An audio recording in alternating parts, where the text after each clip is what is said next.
Who Darth? It's been in there, 8 minutes? Nearly 10 minutes? Nobody wants to come up and talk to him?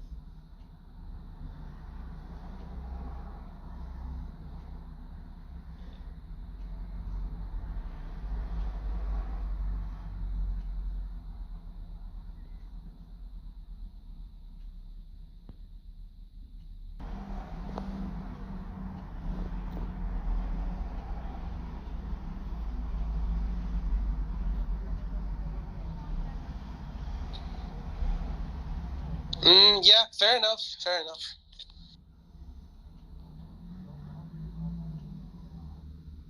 Oh, glad we solved that. Oh, look, Max here. Yeah, I don't think we solved anything, but that's another. Yeah.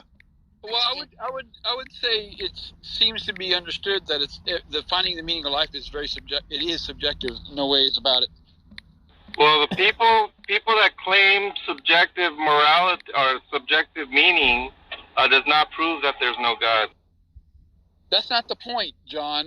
The point the question was asked. John, the question was asked: does it prove that God exists? No.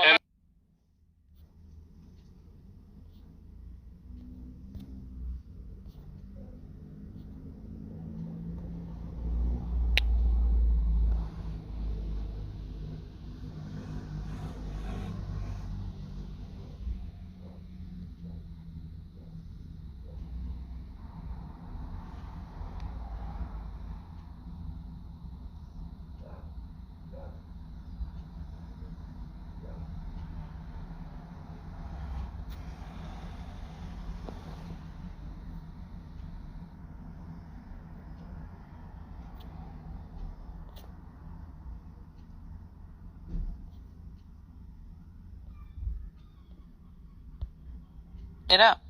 Because he likes to argue. The reason I brought it up is because you asked the question: does it prove God exists? Does it make it true? That was your question. The inverse is also be able to be questioned in my point. Great. So that's that point, right? But however, and we can agree that it does not prove. All I'm saying is conversation. May I finish, please? So it can demonstrate that. It can prove that it doesn't demonstrate that there's no God. But more importantly, I'd like to address what James said. He says the meaning of life. The meaning of life.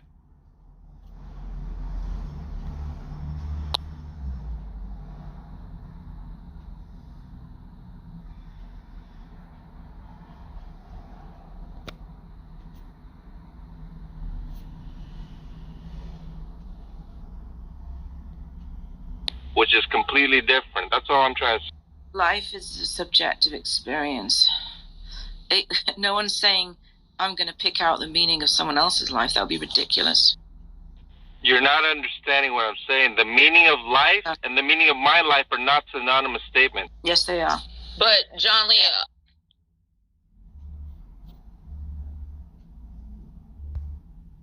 If that's okay. Well, we'll see. It's kind of just like, over the last, I would say 8 months, I've been noticing the people coming in from Discord to Clubhouse, and a lot of them seem to have came because of you, and it seems like a lot of them were people who didn't like you. I guess what I want to know is, when do you think we're going to get to a point where the internet, you can't stalk people on the internet? Like, you can't do what they do to you? Or do you think that it's going to be unregulated like this forever? I think that it's very difficult to stop.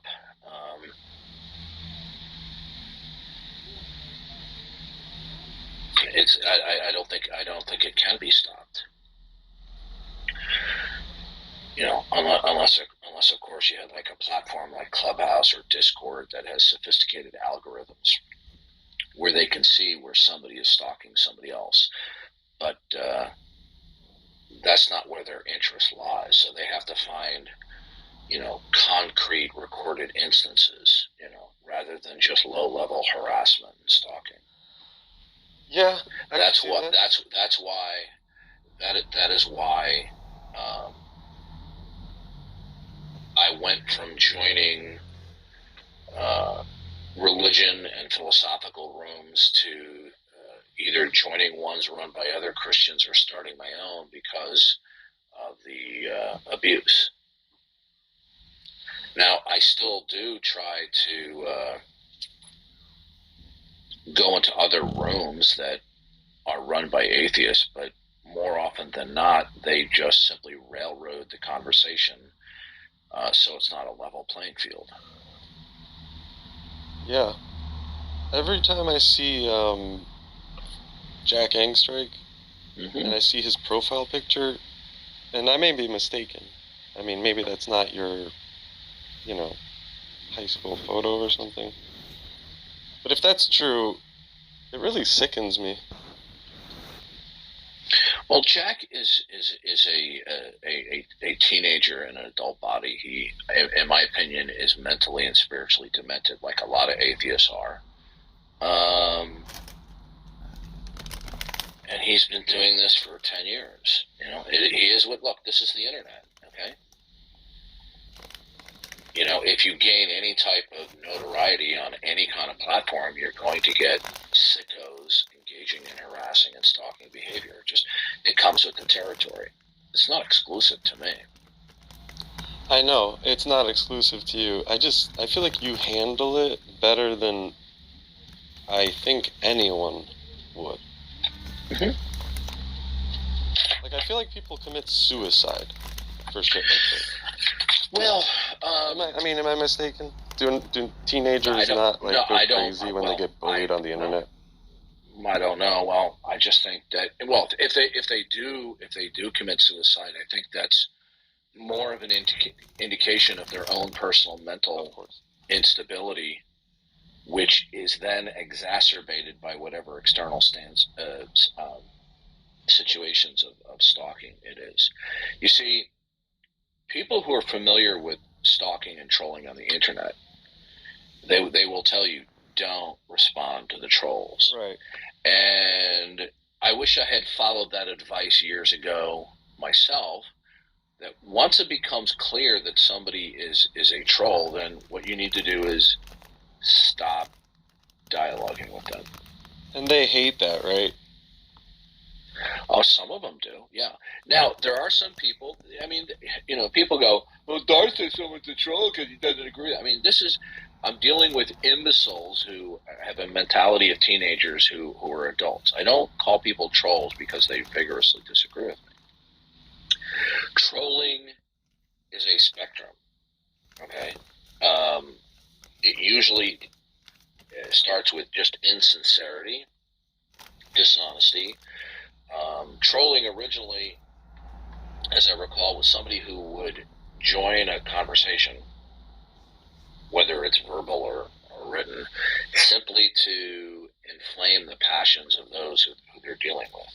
But I think trolling has a much broader definition than it originally was intended, where it includes harassment, bullying, stalking, things like that. So if it's a spectrum, then I can see that. Yeah, just like the word autism used to have a very narrow understanding in terms of neurological impairment, but the term expanded to conclude a wider spectrum because people no longer like terms like mental retardation, because the word retard became an insult. And I'm sure in grade school you'd say, "Oh, you're a retard." Right. And if you say it today, people say, right. Yeah. So there are certain individuals, and it's not anything scientific on my part, that once a person reaches a certain level of,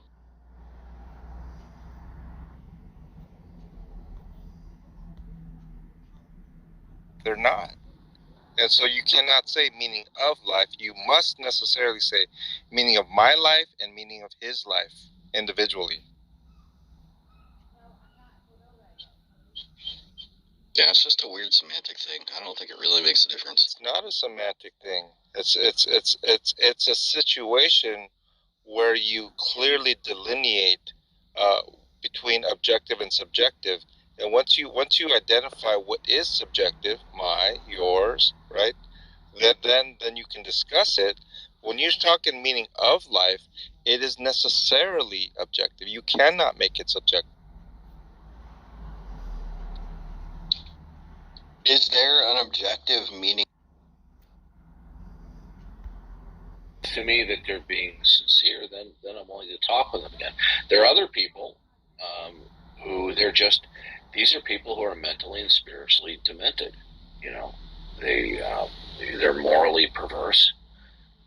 Morally perverse, I think you're saying it perfectly right there. Especially when it comes to Jack or Darth Arianis, who obviously seem to, like, take what they think is good from you. And from my perspective. Like, when I hear Jack debate, I feel like he kind of tries to, I hope you don't take this offensively, but, like, tries to kind of copy the way that you kind of take control of a conversation. Maybe that's something I noticed, but I feel like he almost kind of likes how you do debate. Well, a little inside information. When I first encountered him on Pal Talk, and he began behaving badly, I violated the internet, dictum, don't respond to the trolls, okay? And so when he would be very vile up on the microphone, I would post in the text chat the video of him so that people could see what he is. A video of him that is a part of a documentary about him bragging about attacking an old lady in a movie theater. And I would persistently do that. Well, ever since that, he's had a vendetta because he's I believe emotionally, spiritually, demented, right? So this is why when you encounter people who are trolls, don't respond to them. You could almost say you kind of poke the bear. No, I would say, well, I wouldn't call Jack a bear because other than his groupies, he's not held in high regard. It's not that he has a low IQ or that he's stupid, but he is a functional sophist. Let's say you poked the hyena. Well, he's not an interesting person at all. Okay, he doesn't present any worldview. He just engages in mental and verbal semantics to just simply to cloud the issues. So I appreciate your insight. I only asked my first question because I was thinking, like, are we ever going to get to a time where, just like in real life, when someone's stalking you, you can file a police report? Well, that requires that there's identifiable grounds that can be presented, so whoever has the axe, can perform execution, if you will, legally. That is, I don't mean that in real life. Yeah. I mean, it seems obvious. So that is why I have spent lesser time in atheist-controlled rooms, and I will spend more time either in rooms that are set up by Christians who are sympathetic to my position, or start my own room, and this way they are stopped. Individuals like him and others would say for years, well, Darth only picks on low-hanging fruit. Darth only picks on white belts. But you see, within the last 2 years, I had the opportunity to interact with 7 or 8 professional atheists with PhDs, and the interaction with each one of them ended not because I backed away. I watched them all. It's because, okay, and you saw that each and every one of them, including the likes of Graham Oppie and Philippe Leon, they did want to. They were unwilling to take the simple and fair, hard questions at their position, so they got rid of me. Now, why do I mention that? To toot my own horn? No, just to point out the fact you're not just dealing with white belts. Yeah, I'm not picking on low-hanging fruit. As long as somebody's not overtly rude or obnoxious, whether they're uneducated or they're educated, I'll talk with them because they're a human being, just like I'm a human being, right? So that lie was exposed. So you have to understand, this is just, look, there are many atheists out there. They're just trolls. They hate God, right? They truly do hate God. They will deny hating God. Well, how can I hate something that I don't believe exists? But they do hate God. They hate the concept that there is an eternal creator to whom they have to deal with. They hate that. Money right there. Yeah. Yeah. This is the last and thing. They can't deny that they hate it, and I'll tell you why. Because in a biblical sense, when you're presented with two options, you will love one and hate the other. Whichever one you choose, to the exclusion of the other, you will love one or hate the other. That's why Jesus said you cannot have two masters. So if we don't acknowledge that God is, by virtue that he has revealed himself in creation and through human history and the Christian scriptures culminating in Jesus Christ, exemplified in his death, burial, and resurrection, and his call to repentance and salvation, when we don't acknowledge God as being the autonomous creator and consequently we being creaturely, then the only conceptual or categorical way that one can conceive of themselves is that they themselves are autonomous. Okay? To not believe in God is to either explicitly or implicitly invoke your mental and cognitive autonomy. But unfortunately, which is to say that you're in control, right? By being autonomous, you're in control, right? Well, that's part of it. Autonomy is the idea that my mind doesn't derive, ultimately, chronologically, and contemporarily derive and depend upon the mind, the purpose, and the plan of God. The autonomous mind is not that they themselves think that they're God and control everything, but their would-be autonomy is that their mind just simply is, and it operates in some regular fashion, without the necessity of deriving and depending upon the autonomous mind of God. But such a notion, okay, the would-be autonomous man, okay, his conceptual would-be autonomy is indefensible, and it is incoherent upon examination. But you see, they don't care. Because they don't care that their autonomy is defensible or that it is coherent. They care about one thing, okay? And I say this all the time. I'm sure you've heard it before. In case you haven't, write this down. They have a prime directive. That prime directive is to preserve and protect at all costs their autonomy so as to not acknowledge what they know on a daily basis is their creaturely status before God as their creator and as their judge. And so, like somebody sitting on a volleyball in water polo, they're suppressing the truth in their unrighteous thinking by repeating to themselves cliches as to why God is not necessary to be believed in. That's why you have the title of my room as to what it is: Facing a Biblical Apologetic Atheist Prevaricate. They all do it to one degree or another. I haven't met one atheist over the 10 years, whatever they are, whether they're educated, uneducated, nice, mean, nasty, whatever. All of them, in my uniform experience, prevaricate to one degree or another. Because if they don't, when they are asked the right sort of biblical questions, biblical apologetic,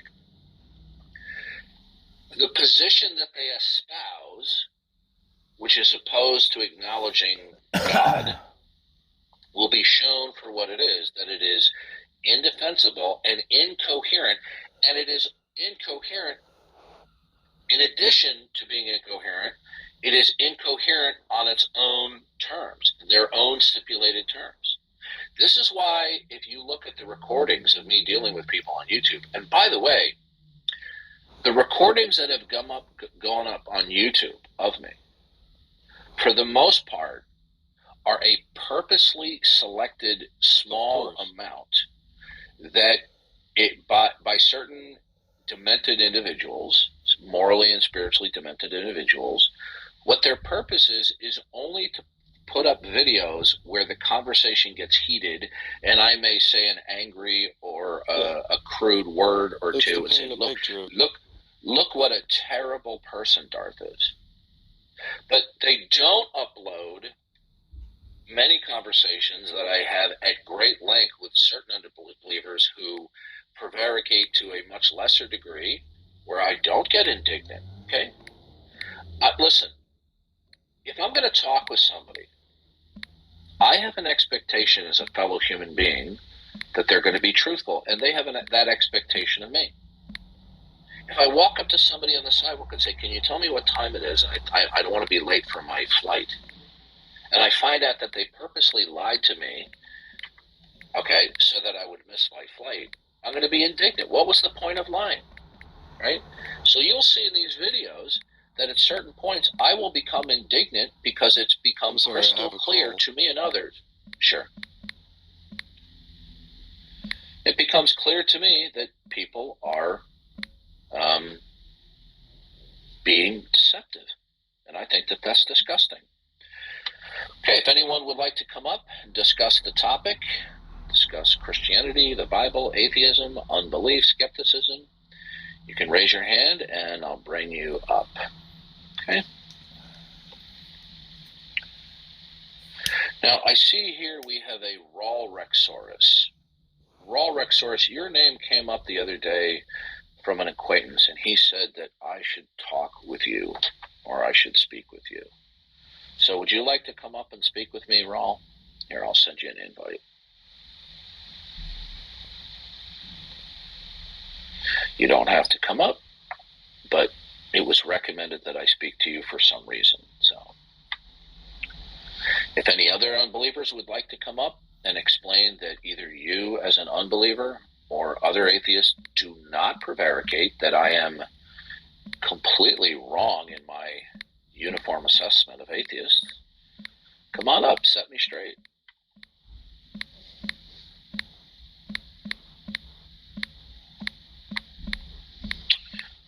Okay, it seems that Raw Rex does not want to come up.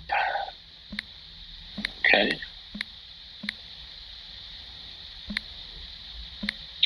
People complain that, I start rooms where I'm a moderator. Well, there's a reason why I do that.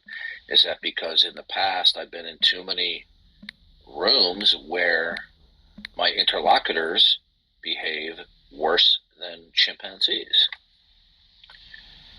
And that moderators do nothing to stop the trolling. And in fact, I was in a room yesterday where another professing believer was allowing another interlocutor to troll, and when I attempted to rebuke him for his trolling, I was the one who was summarily dismissed.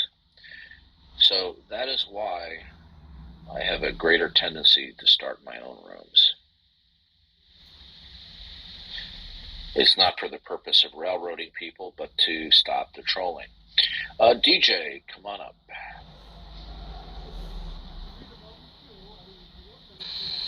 Hi. So I would say I'm a believer in God, but this is the first time being in a room where you're the moderator, and I don't think I really understand the title, but I'm wondering if this is an appropriate question. How can you prove that Jesus was God, and like the fact that he came back to life? How can you just believe in that blindly without actually seeing it for yourself? How do you know it's not just made up account? Well, I believe in the resurrection of Jesus Christ the same reason why you believe in statements of history. Okay, whatever you believe that happened in the past, you believe so based upon human testimony. Okay. Okay. So that's not blind faith. Do you believe that Abraham Lincoln was shot by John Wilkes Booth? Yes, I do. Do you believe that the Americans dropped an atomic bomb on Hiroshima? Yes. Okay. So you believe everything that you believe is the case in the past. You believe so based upon human testimony because you weren't there.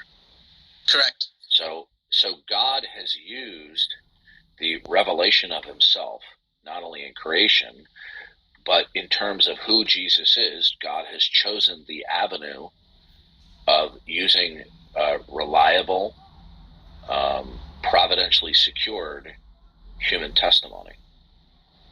Now, that is not blind faith, sir. Okay?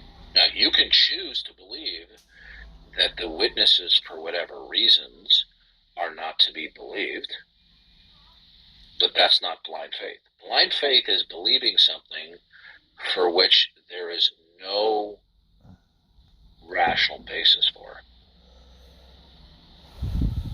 Okay? Okay, so apart from... Oh, can I just say thanks, Darth, and I appreciate your conversation. Have a great day. Okay. Nice to see you again. Okay, so apart from the fact that you're... Okay, sorry, let me just say this again. All right, so you believe in human testimony and that Okay. makes the Okay. resurrection of Jesus, yeah, it's a historical event. God has decided to communicate certain truths about his redemptive plan of human history through human testimony. Okay. And the problem with that is? That humans can sometimes rewrite history as they see fit. Okay, so here's the problem, okay? When we look at the testimony that are referred to as the Bible, and especially the New Testament, the problem that unbelievers have is that they have an incomplete reference or concept of the revelation and its implications and ramifications. So when we look at the testimony in the Bible, and especially from Matthew to Revelation, there's more to the testimony than just simply individual verses. And somebody says, well, Jesus said this, Jesus did that. When we look at it collectively, it presents a composite worldview, a comprehensive worldview. So the biblical revelation represents for itself, when you study it, that the human, this is not a case of simply mere human recollection, but that we have the sovereignty and the providence of God working with human agency and recollection to write down what happened in a way that is without error. Okay? Now, you can choose not to accept that. But what you're not at liberty of doing is saying that the biblical record does not represent itself as being providentially secured and protected. Okay? Yes. And so when you raise the specter, repeat again your objection. So I have your words correct. So my objection is, how do we know that? No. You're asking a question. The last time you said, well, human beings could make things up, right? Mm-hmm. Mm-hmm. Okay. Correct. Right. And how do I know that you're not making that up right now? Because what I made is... Are you a human being? Yes. Could you be making that up? I could be. Good. So by your criterion, I should dismiss what you're saying. You see how you just screwed yourself? So... That was a question, sir. Mm-hmm. Mm-hmm.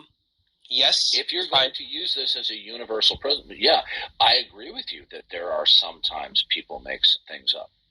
But if you're going to use that as a universal there, Well, people could be making things up. Well, then why do you believe anything that anybody tells you? Do you believe that we landed on the moon? I don't know. It doesn't make a difference to me. Hold on a second. How old are you? 30. Okay. Do you believe we landed on the moon? I don't know. Meaning. Okay. It doesn't. Goodbye. Okay. Goodbye. Have a nice day. Back to the audience you go. Okay. Yeah. He doesn't know if we landed on the moon. Okay. He doesn't know. Okay. All right. Baptized by Jesus. Were you the one who depicted me as a donkey with 2 legs? Yes. I apologize. Okay. Yeah, why, if you're a professing Christian, would you troll a fellow Christian? Yeah, good point. And then use an insult I'm a Christian. That's not the issue. Well, I mean, why would you depict him as a 2-legged donkey? I'm trolling. I'm not trolling. Okay, so depicting me in your avatar as a 2-legged donkey, which was a insult given by a bizarro ignorant Muslim, that's not trolling? Well, that was a funny day when that guy was talking to you. All right, you're an idiot. Goodbye. Hit the road. All right. I don't have patience for colossal stupidity. Okay.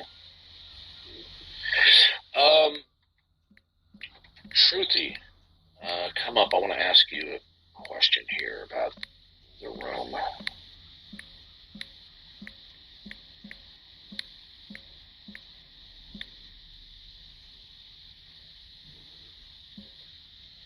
What's that? I have to run an errand in 9 minutes, but I should be back after that in 10 minutes. Could you operate the room while in my absence so I don't have to shut it down? Yeah, sure. I'm at the bank, so I can just kind of hold it down. Okay. So I could be here for another 9 minutes. The errand is going to take me about 10 minutes, but then I will be back so that the room won't have to shut down. EV, you've been invited up, sir. Or ma'am, whichever it is. Can I ask a question? But I'm not an atheist, so I don't know if I'm allowed. You just did ask a question. Go ahead. You're right. So basically, I was debating my friend, and he was pretty much saying that it's easy to come up with a parallel to the Bible, and he doesn't know what the foggiest idea of what he's talking about. There is no such parallel in existence, nor could he even make one up, because the Bible is historical. And by historical, what I mean by that is that he may conclude that the Bible is not accurate history, but that the Bible is a product of history. So he doesn't know what he's talking about. He couldn't possibly come up with a parallel. He doesn't know what he's talking about. How is he going to come up with a God that has the same fundamental attributes of the God of the Bible? Well, I told to him I think he would essentially have to steal a bunch of the attributes, but he said he would change one, which is the triune, into some kind of, I don't know what the word for 2 persons would be, but change that into that. No, that would be doing what we might call a parody of the Christian worldview. But if you actually read what I consider to be one of the definitive books on the philosophical defense of the Trinity, called the Trinity, the Paradox of the Christian Trinity, by I'm having a Joe Biden moment. What is his name? Brant Bosserman.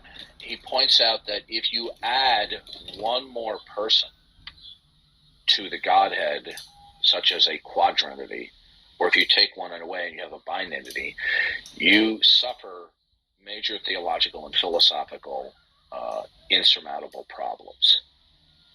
Okay?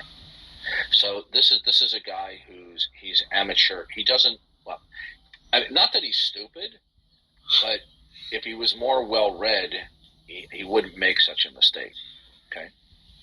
That's like somebody coming along and saying about the Christian worldview, oh, well, I don't accept the Christian worldview because it's not exclusive. There are other worldviews out there that are quite as acceptable. What he doesn't understand, somebody who makes a statement like that, for example, doesn't understand that they're committing the fallacy of worldview body double.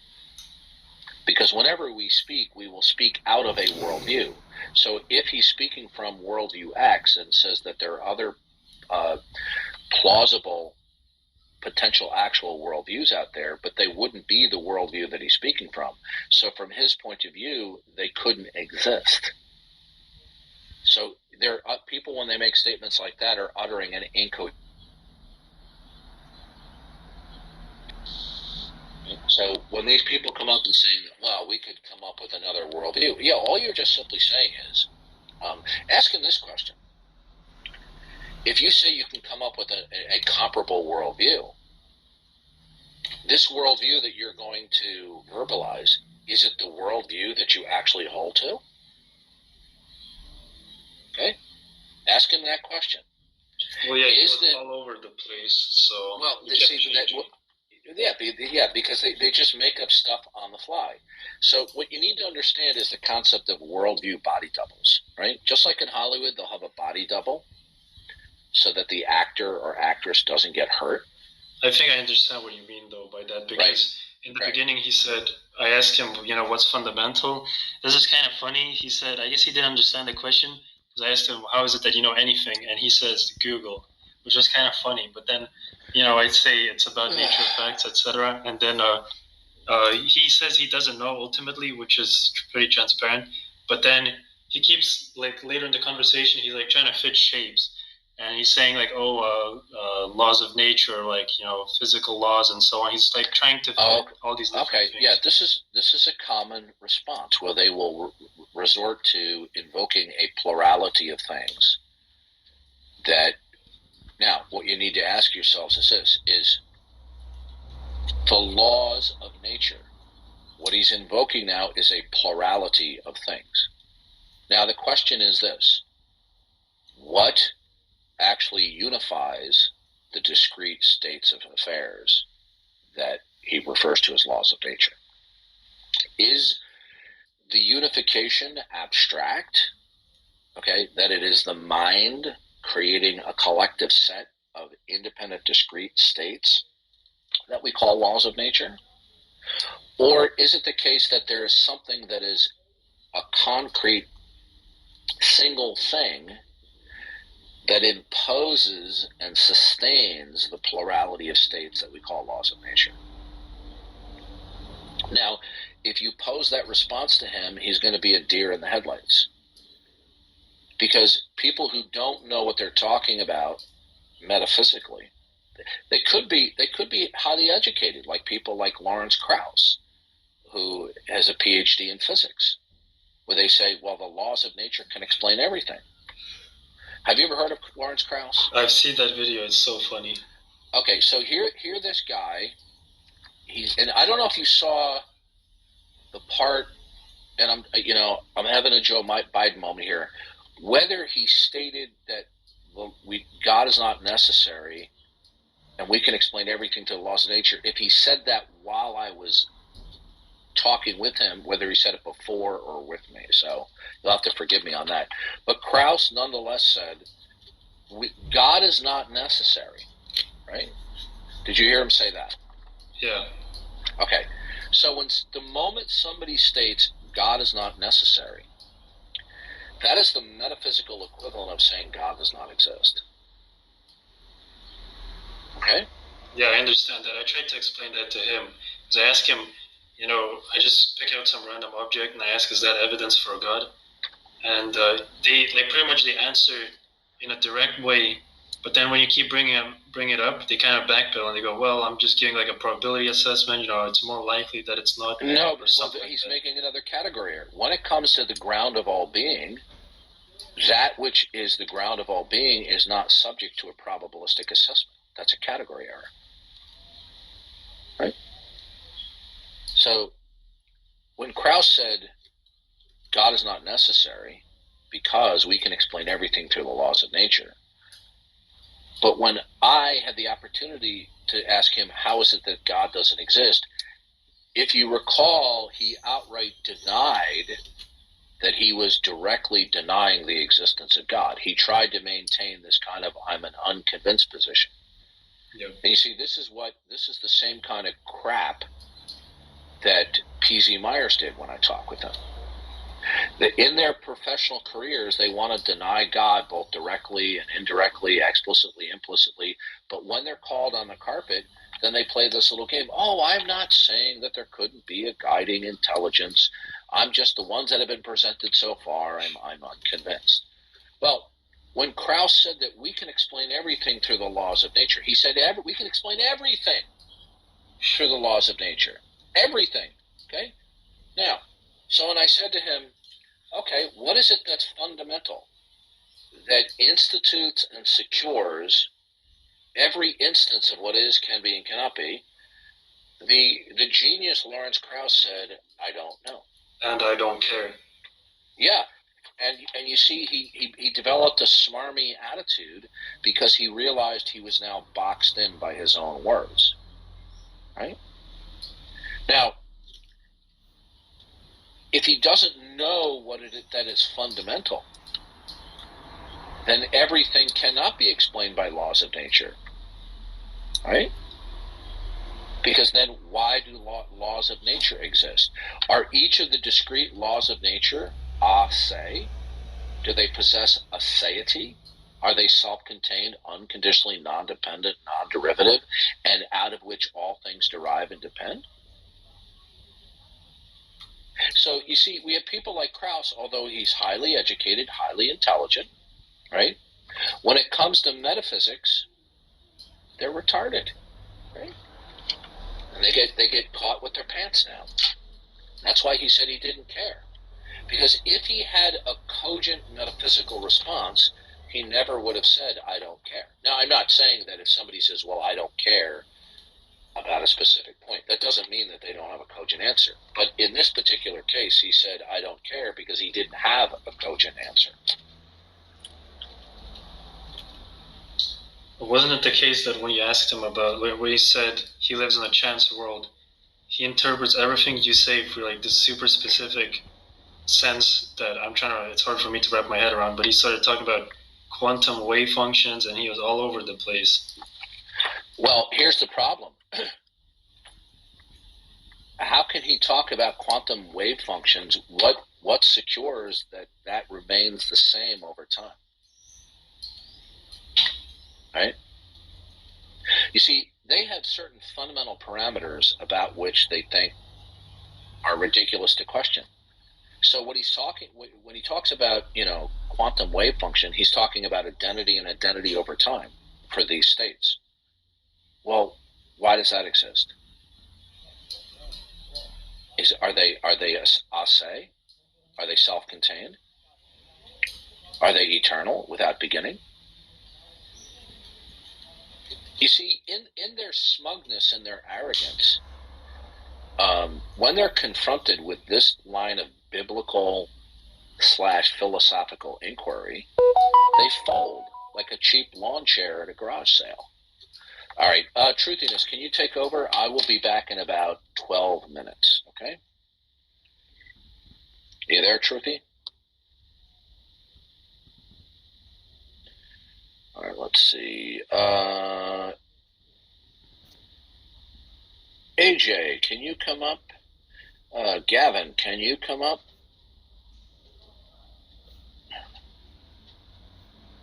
And temporarily mod the room while I run my errand.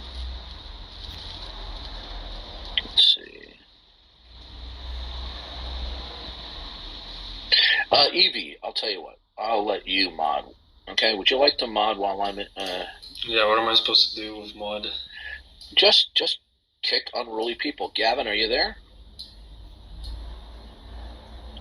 Earth to Gavin.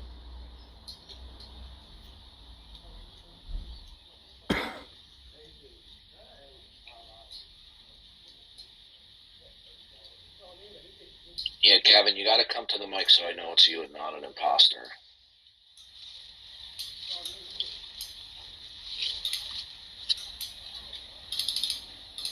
Yes, sir. Okay, Gavin, would you mod while I'm away from you for about 12 minutes? Yep, no worries. Oh, sorry about that. That was an accident. Where's Gavin? Uh-oh. What did I do? See, that's what I don't like about this menu. Oh, here we go. I'm sorry, Gavin. Come on back up.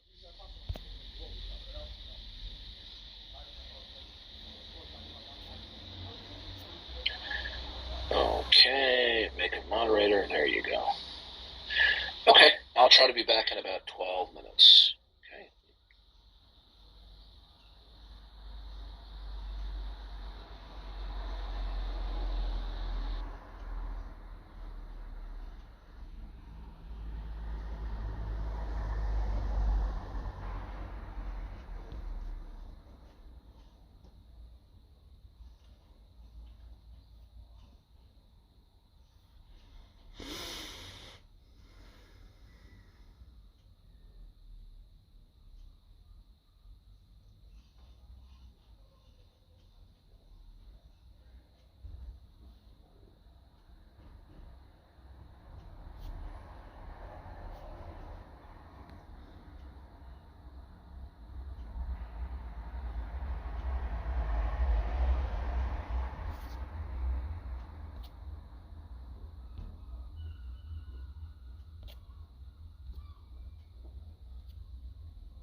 hear you fine, loud and clear. Loud and clear. Good. Hello, Gavin. Is this you? Yes, sir. How are you doing, sir? I am doing pretty awesome. It's 6:45 Sunday morning down here. Gavin, could I clear the air with you? Nothing personal, sir. Nothing personal, okay? Oh, absolutely, yeah. Okay, absolutely. Thank you. I appreciate that. Thank you. Gavin, can you make a case for your God, sir? Yep. Please do it. And let me get this out of the way. Are you a Christian? I am, yeah. Okay, you're just a biblical believing Christian, no certain brand or type, not a Baptist or a Catholic or. No.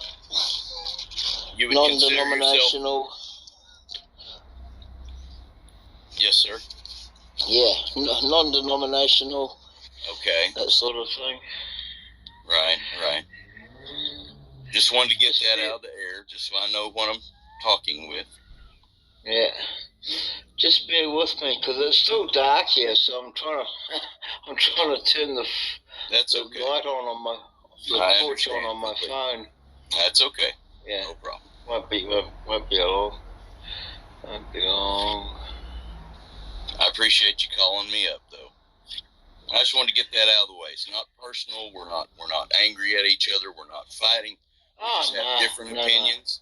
And yeah, you know how things can get in text. You know, it gets a little astray. Yeah. So yeah, I appreciate it.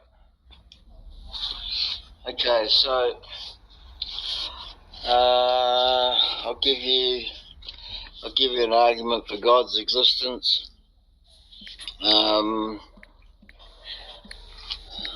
Just take your time, sir. Yeah, it's fine. So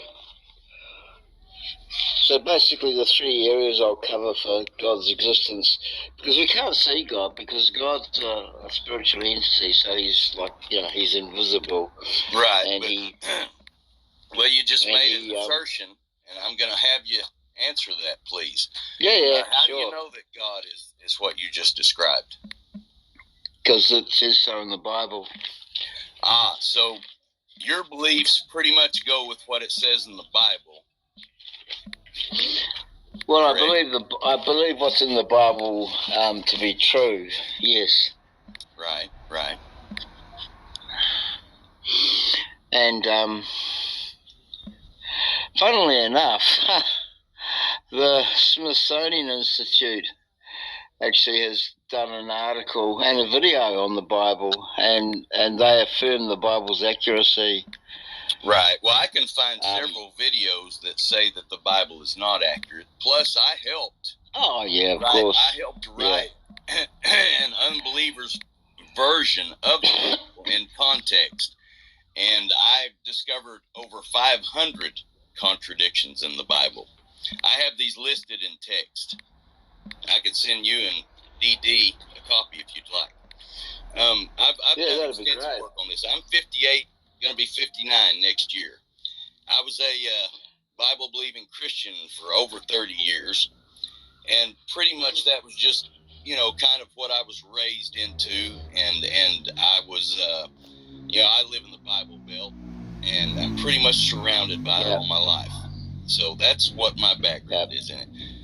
But, okay, go ahead. Very good.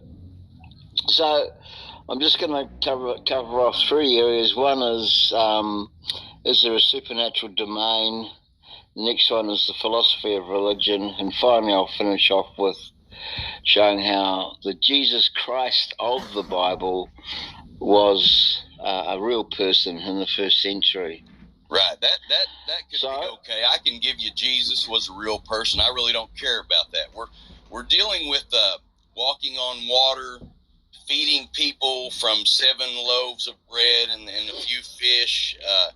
We're talking about these magical events. I really don't care about presuppositions, because you don't get to start with a God and go from there. See, the God is the question not the answer.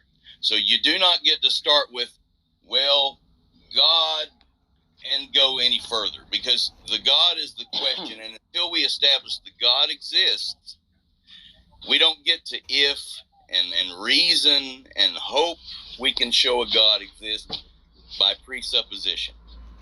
See, precept doesn't work for a manifesting I'm not giving you God. a presupposition argument. I'm giving you an evidentialist argument. So there's no presup in this at all. What was the first thing that you said? What was the first thing? Well, the first thing is to establish, is there a supernatural realm? You know, is there a realm outside of this natural realm? So I'll just read off my notes here. So is there a supernatural domain, question mark? According to the researchers at the universities of Arizona, Virginia, Nevada, Las Vegas, Edinburgh in Scotland, Amsterdam in the Netherlands, and Lund University in Sweden, 100% there exists a realm that is real, that is outside of this natural world that we inhabit. As Dr. Edward Kelly from Virginia's Division of Perceptual Studies says, whether we like it or not, this is a quote from him, whether we like it or not, the supernatural exists as a fact, and science is going to have to come to grips with this fact somehow. And he said this back in 2000, who it was that 2006, 17. Who the person was?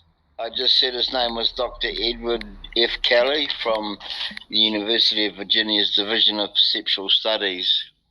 Right. He's probably a Christian, probably a believer. And that holds no weight with me. You can give me story after story of people that say things. But until we demonstrate the supernatural is real. Yes. Sir, we have to demonstrate it. You can't read me what people say. He's not a Christian. Okay, he's a Satanist. He doesn't get to say whether the supernatural exists or not. It doesn't matter who he is. No, he's not. Sir, it doesn't matter who he is. He's a researcher at the University of Virginia's Division of Perceptual Studies. Right. Well, would you like me to read you Dr. Richard Sherman's take on that God does not exist? He's also a PhD. And we can do this all day, but it doesn't have any bearing on whether it's true. You want to know from me the reasons for God exists. And this is what I'm talking to you about. Well, I'm asking you. I don't want you to read what other people say and think. I'm asking you, Gavin. I'm not asking the man that you cited. And I'm doing that. But, sir, you can't do that by telling me what other people think about God. See? That just doesn't work. So what do these institutions that I've spoken about, what do these institutions actually do, and how do they arrive at the belief that there is a supernatural domain outside of this natural world that we live in? So they do research into 4 different areas. They research the authenticity of near-death experiences, or NDEs. They perform neuroimaging studies, particularly in areas of the brains like the ventromedial prefrontal cortex, or the VMPFC for short. Yeah, that's all very interesting. That's all very true, but it holds no weight here. They work with children, and these children are usually aged between, they're actually quite young, aged between 2 and 5 years old. And these children have extremely vivid memories, detailed and vivid memories. I noticed Darth is back. Darth, would you like to help your friend? Memories that they have with the God, sir. Listen, whether I memories. Hold on a second. Whether I agree with Gavin or not on issues, he can hold his own. I'm just coming back in at the moment from an errand, and I'm just listening. Okay. Okay. So these young children that these researchers work with, they have extremely vivid and detailed memories of previous lives that they have claimed to have lived. And the last thing that these perceptual studies divisions work on and do research on is I'm finding it hard to read this in the dark. They research the relationship between the activities of the human mind and the multitude of physiological activities occurring in its associated brain and body function, which is also known in the literature as the mind-body problem. Now, just a note here: the mind-body problem, or the hard problem of consciousness, isn't actually a problem under theism, but I'll go on to explain more about that later. So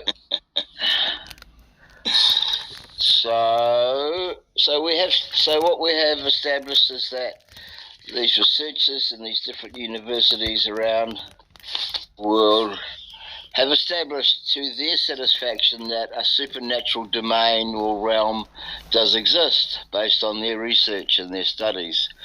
So next I'm going to talk about the philosophy of religion and why knowing God, as opposed to knowing of God, why knowing God is a properly basic belief.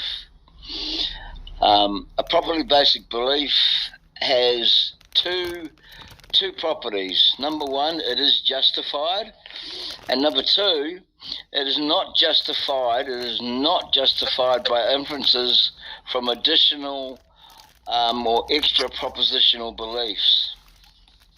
So, a properly basic belief is knowledge that is justified by experience, and as such, this knowledge doesn't require further arguments or evidence, in this case for the existence of God.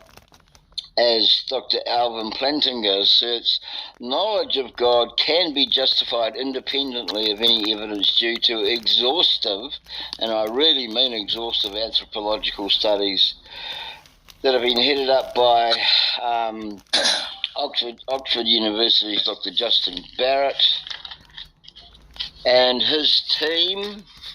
Gavin, sir, can I say something real quick? Can I interject, please? No. You're going on 2 minutes and okay, so I haven't finished yet. You wanted my explanation, so I'm going to give it to you. Gavin, wrap it up 30 seconds and let Johnny respond, okay? Sure.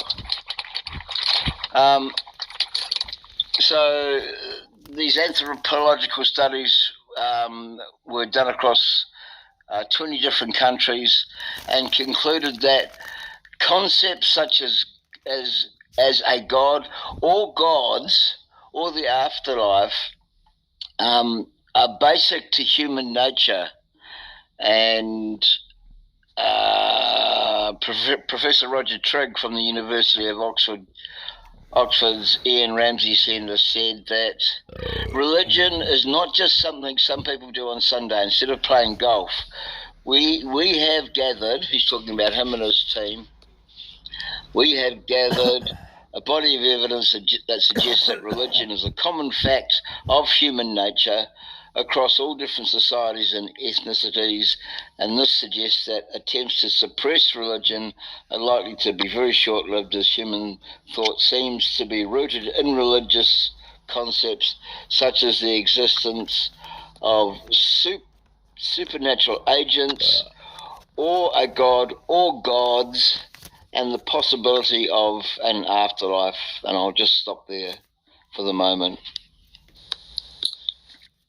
Well, I don't really know what to say after all that, because I didn't really catch any of it. It was such a long spiel that I didn't get a chance to respond or to soak any in. I appreciate it, though.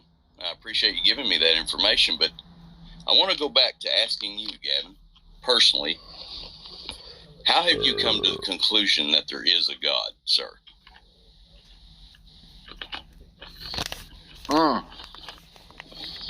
Give me one moment, sorry. Yes, sir, that's fine. Take your time. Just give me a moment.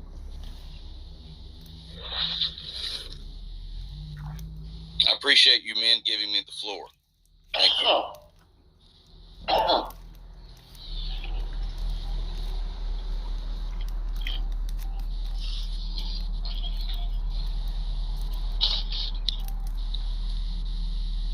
Gavin, can you give me something on your own without finding notes, please? Half a second. Okay. Yeah, I believe in God's existence based on the evidence.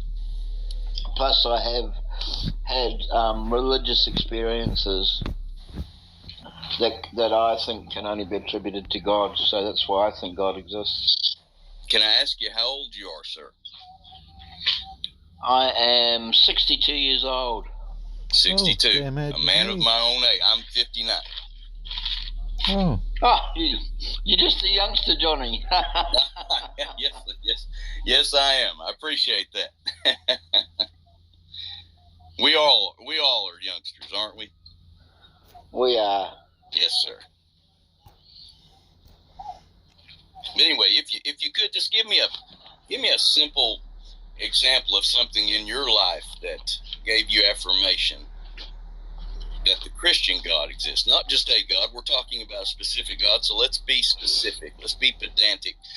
You're talking about the Christian God, the biblical God. We're not just talking about a deity, a presupposed deity that is the first cause, is the start, is the complete to anything. We're talking about the specific, walking on water, demon casting, biblical God. Okay, just want to get that correct. Yeah, well, that's who I was talking about all along. I was talking about the God of the Bible. Right. Well, sometimes these things get conflated and we get mixed up and we pull one in with the other. And, I just want to be specific. I'm very specific on all things. I appreciate the talk. Yep.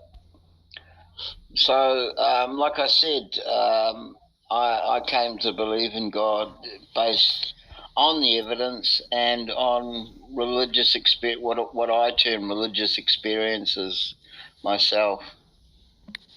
Okay, can you share one? Just a small one, quick, your best. Religious experience? Yes, sir. I prefer not to because it's personal to me. Okay. Well, I appreciate it. I can understand that. Can you give me anything though, other than just you say you've had experiences, and can you give me something that I can grip my teeth onto and comment on? Yeah.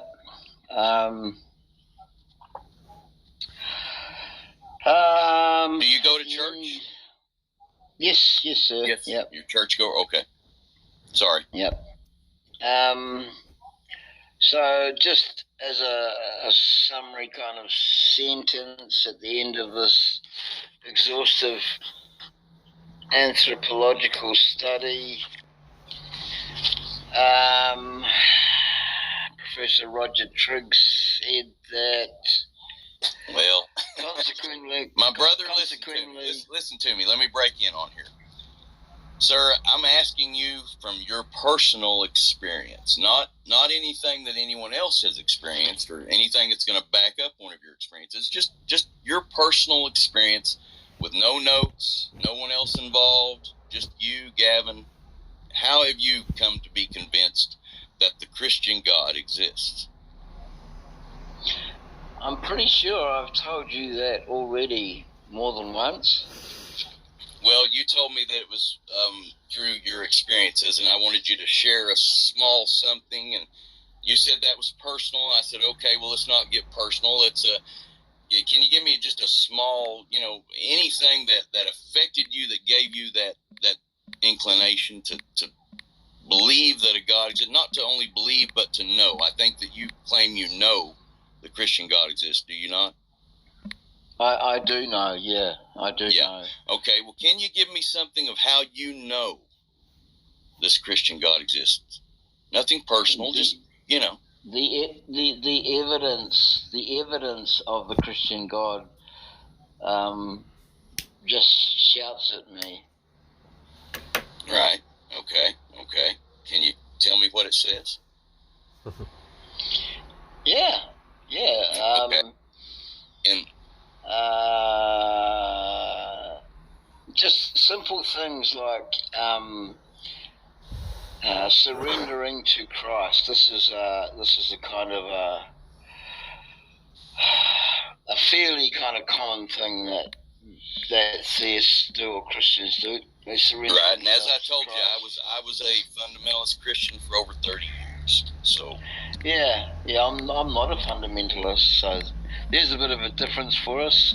well, you know, my sister is an evangelical preacher who often throws her hands up and speaks in tongues at me, and of course, you know, I know what time it is with my sister, and I give her a little wink, and she runs off mad. But I've been around, and I was raised Catholic. So, okay, good one. Good. Johnny, I've got a great joke for you to tell your sister. Hopefully she'll find it funny. Is your sister a Pentecostal? No, she's not. She's non-denominational. I consider her a holy roller. Oh, okay. All right. Well, you can tell this joke anyway. I will. I appreciate it. How do Pentecostals change light bulbs? I don't know.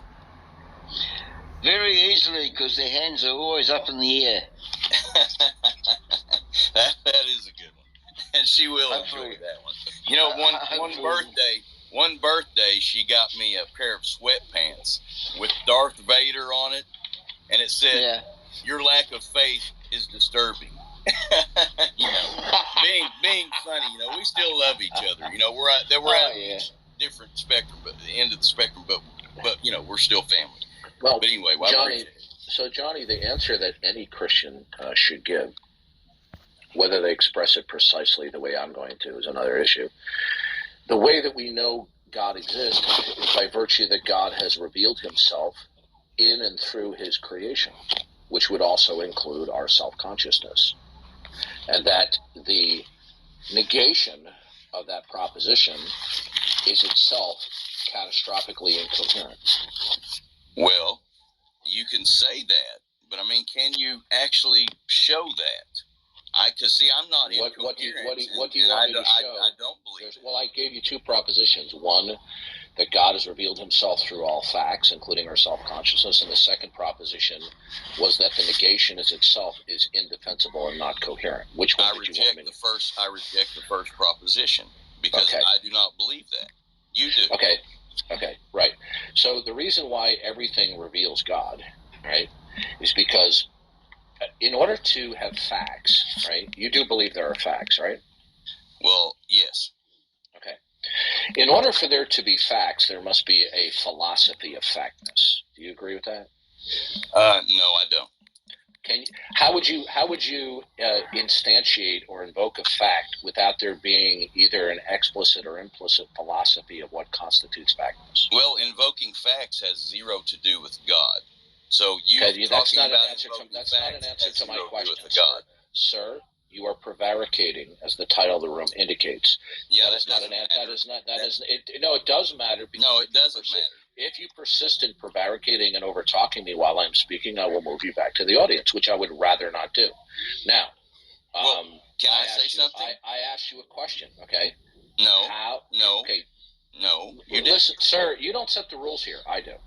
I'm not setting any rules. Listen to me carefully. You need to up your gentleman's game. Otherwise, Darth, my man, listen to me, sir. Hey, my man, I'm as old as you are. I'm louder. I'm meaner. And I'm more move you back to the audience. Strike two. I don't want to move you back to the audience. You have to have a little bit more. To the audience. Okay, I goodbye. would like to talk to you very extensively. No, you're not. You're being unruly. Goodbye. Okay, you're done. Okay. You act like a child, you're going to be treated like a child. All right? Okay.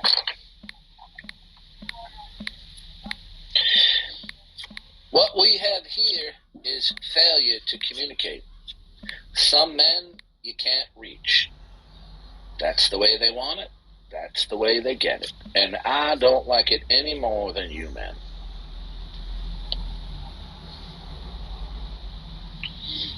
Okay, so this is what a dunderhead this guy is, okay? He wants to believe and affirm that one can coherently and intelligibly invoke facts without there being a philosophy of factness. That's patently absurd, because even a child has a rudimentary understanding of a philosophy of factness. Okay? So no philosophy of what at all constitutes a fact, then there are no facts to speak of. Okay? It's that simple. So he crashed and burned very quickly. You know, sad. I would have liked to talk with him, but okay. If any other unbelievers would like to come up and defend that atheists do not prevaricate, or if you have any objections to the Christian worldview and why it is true, or why you want to advocate that it is not true, raise your hand and I'll bring you up.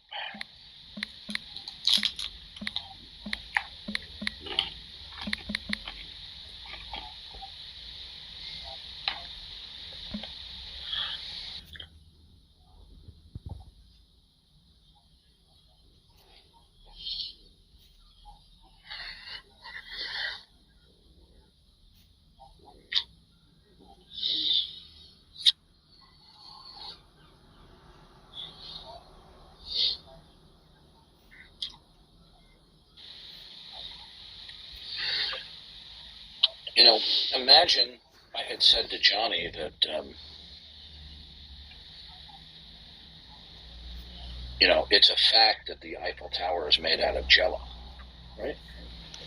He probably wouldn't agree with that that is not a fact. And he would do so based upon a criterion for factness, or what we call a philosophy of factness. But he says that there doesn't need to be a philosophy of factness or a criterion of factness. Then how are we going to be able to decide at all what is a fact and not a fact? So then there is no criterion under which something is to be reckoned a fact. So therefore all propositions are facts. Right? Isn't that lovely, Gavin? All propositions are facts then, because there's not a criterion for facts. Just anything goes. Anything's a fact, right, Gavin?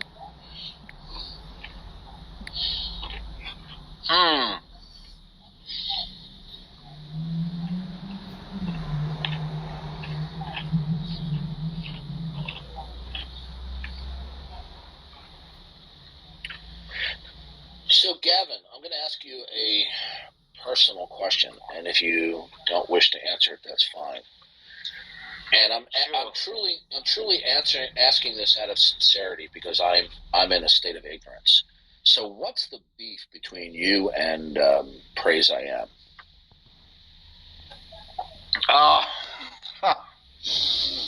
And I'm not asking that question to set you up or make you feel uncomfortable. No. If you don't want to answer it, you're free not to answer it. Okay? I'm just curious. That's all, because I don't know what's going on. Yeah.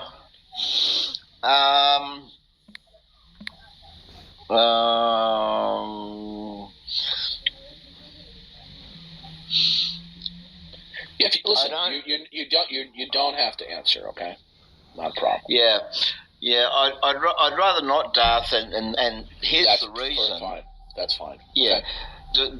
The reason I don't really want to talk about it or anything like that is because these kinds of things, you know, if we really are Bible-believing Christians, these kind of things should be done, offline and, okay.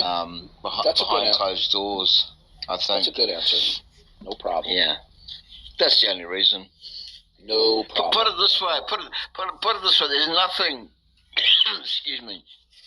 There's nothing serious why there's this beef between Praise and I. It's nothing serious. Okay. All right. That's a good answer. I mean, just imagine that this guy Johnny thinks that invoking facts does not have to presuppose explicitly or implicitly a philosophy of what constitutes a fact. So there's no criterion for what a fact is or is not. I mean, how dumb is that? Okay? So I guess I can spew out any proposition as far as Johnny's concerned, and it's a fact, right? Yep. Doesn't matter what it is, The moon is made out of green cheese. It's a fact, right? And if he says no, it isn't, well then if it's not a fact, if the moon is not a fact that it's made out of green cheese, then there must be some criterion that something that is putatively a fact must conform to. But if there's a criterion that a fact must conform to, then that's that we call a philosophy of factness. This isn't rocket surgery. Yep. I think one of the great things in our favour, being theists, being Christians, being believers in God, is that our belief in God, or our knowledge of God, and I really emphasise the word knowledge as opposed to knowing of God, and that's like me saying, I know of Donald Trump, right? I know of Donald Trump, but I don't know him, I don't know him, but I know God. I know God because I have a relationship with God. But it seems from these exhaustive anthropological studies across the entire globe that everybody, regardless of their culture or their ethnicity, they have some kind of almost an innate sense or natural sense of a God or of gods or of the afterlife. So therefore, belief in God in a philosophical sense can be said to be a properly basic belief. But you can't say that about atheism. Atheists can't say that their non-belief in God is a properly basic belief, because a properly basic belief has to be provable, and the atheist has to show how, this is the key, how the God of the Bible does not exist, which is impossible. So they can never claim that their non-belief in God is a properly basic belief. Well, I take the position that everybody knows that God exists, unless, of course, they're brain damaged or, in a worst-case scenario, registered Democrats. But that's another issue. Yeah. No, look, I agree. But there are different levels of knowing God. Okay, there's a rudimentary knowing God, that which God makes himself known to all men. Whether they're the president of the National Academy of Sciences or they're some bow and arrow shooter, spear chucker in the Amazonian jungle, or some aboriginal type. But there's also a sense where they don't know God at a higher level. But to the extent that God has made himself known, what the individual does, as what many individuals do, they will either they'll retain that which God has made them to know that he exists, or they will choose to suppress that by coming up with one or more rationales, cliches, slogans, catchphrases as to why they don't know God. And we can show very easily by a careful walkthrough that these do not hold water. They're just not coherent upon evaluation. So then the question is, why do they hold to the not God world if they don't actually have a rationale for it? Well, it's because they do know God and they don't want God to be God, and they don't want to acknowledge their creatureliness, hence their culpability toward God. So they adopt the alternate worldview without a rational basis, while pretending that they do have a rational basis, which they don't. Yeah. Now, if there's any atheists, if there's any unbelievers in here who believe that you have rational grounds for your unbelief in the existence of God, and specifically the God of the Bible through Jesus Christ, who is the Lord and the Savior, who's coming again to judge the living and the dead. And for those who repent and turn to Jesus will have their sins forgiven. Those who don't will be separated from God on Judgment Day. Now, if you feel that your unbelief is reasonable and rational, raise your hand, okay? But you know what's funny? We get very, very few unbelievers raising their hand. Very few. Because they truly do not want their unbelief to be scrutinized. Okay? Why do you think we're not raising our hands? Okay, can you get closer to your microphone, please? No, I don't kick everybody off the stage. I kick people off the stage who are either being unruly or are persisting in nonstop prevarication, which is something I don't tolerate with.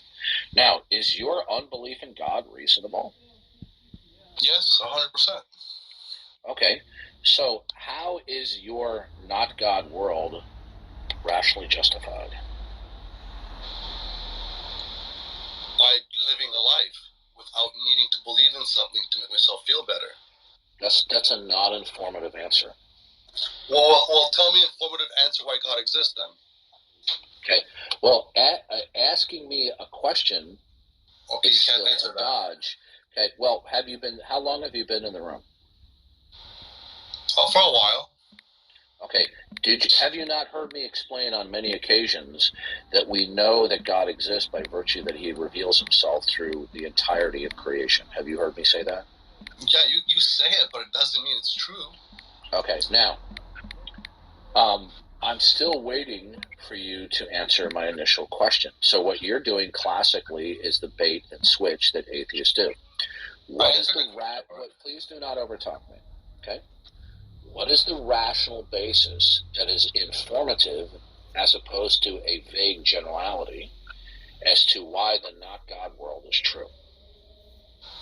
Because there's no proof of any God existing. Our lives are day-to-day lives with other people around us, and none of the factors that we live around indicate God. The only thing that indicates God is a Bible and people that believe in it, but no other factors exist. Okay. So you've decided that all the facts that you are acquainted with do not necessitate referencing the necessity of God. So that means that you've decided that facts exist stand alone without the necessity of referencing the necessity of God. How did you make that determination? Once again, by no other entities showing themselves to me or doing anything for me that inform me that there's an actual superior being to us. Okay. All right. Now, are you familiar with the fallacy of an appeal to ignorance? Do you know what that is? No, I don't. Explain it. Okay. The fallacy of an appeal to ignorance goes as follows. Now, when I explain it, right, people don't get it for whatever reason, and I have to go over it several times. Now, if you don't get it, I'll be glad to go over it a number of times. The fallacy of an appeal to ignorance is that a proposition is true solely on the grounds that the negation of the proposition is unconvincing. Okay? It's without a reason. Okay? So, for example, if I say A is true solely on the grounds that not A is unconvincing, that's an appeal to ignorance. So are we clear on what that is? Can you repeat that, the last part again? If A what? The appeal to ignorance is that a proposition is true solely on the grounds that the negation of the proposition is without a reason. Okay? Okay. So do you accept the definition of an appeal to ignorance? Sure. Okay. That's what the definition is. Okay, so the God world is the negation of the not God world. The not God world is the negation of the God world. Are we clear? I don't understand this God world. It's the world is the world, and then there's the belief in God, and then there's the not belief in God. Sir, when we talk about God, we're we're referring to what is called the creator-creature distinction.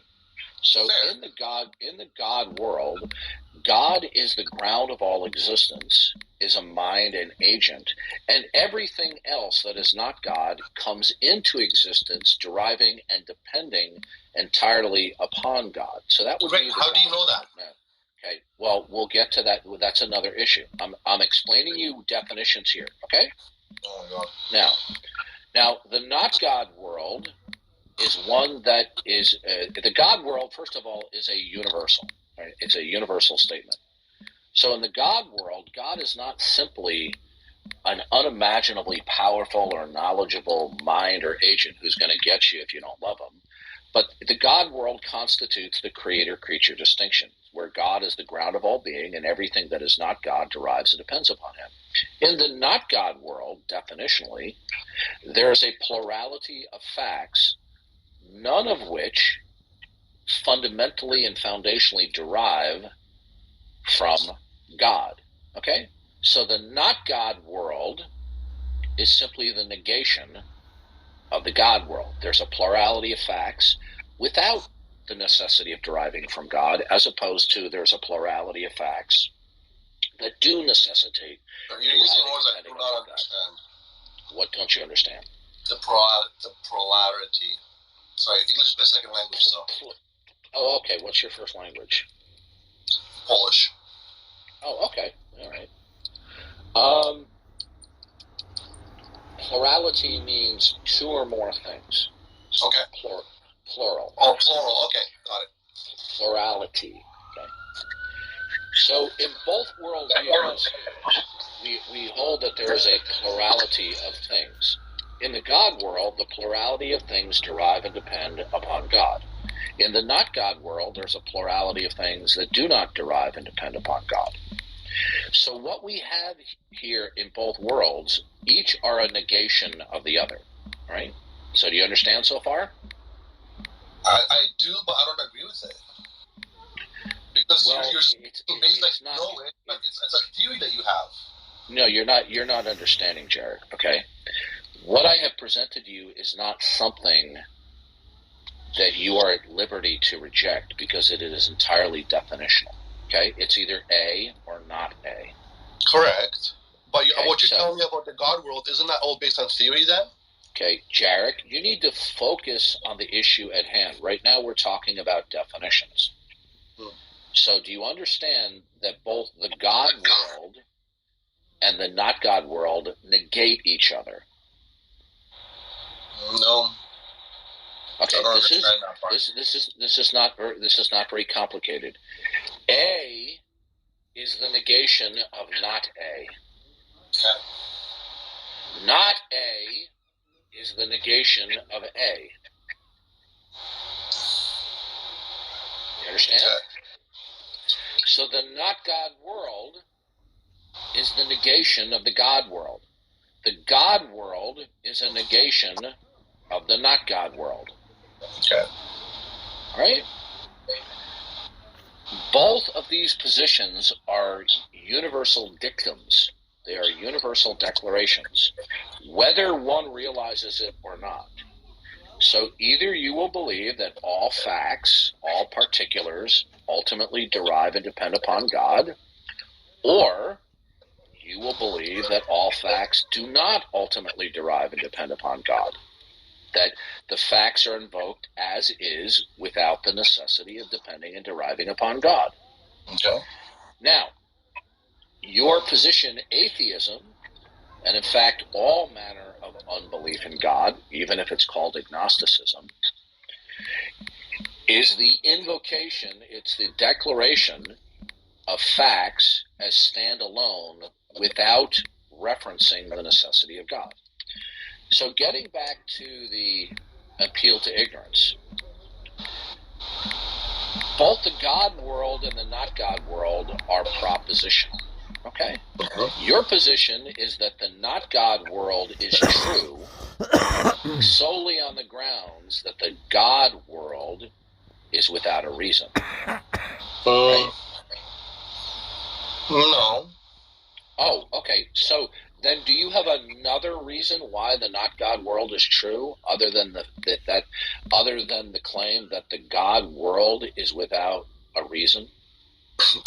Because the non-God world, which is the world we live in, is a world where, in reality, at the moment of time, even if it's a matrix, it's our own reality at this time, and we have no other evidence that there is anything else.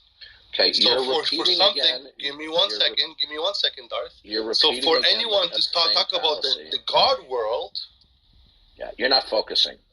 No, I'm focusing. You're just not willing to accept it. No, Jared. You and I have interacted a number of times before. This is a problem that you have. I'm not trying to throw you under the bus. Everybody has the same problem with you, Darth. No, that's not the case. I do have people that do focus. Now, Jared, listen carefully. You're repeating the same fallacy again in slightly different words. Now, is the not God world true by virtue that the God world doesn't have a reason for it?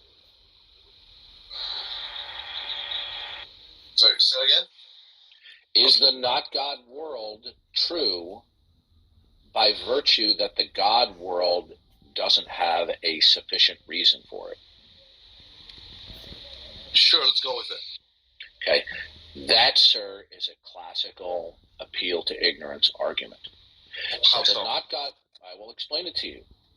The not God world is a proposition.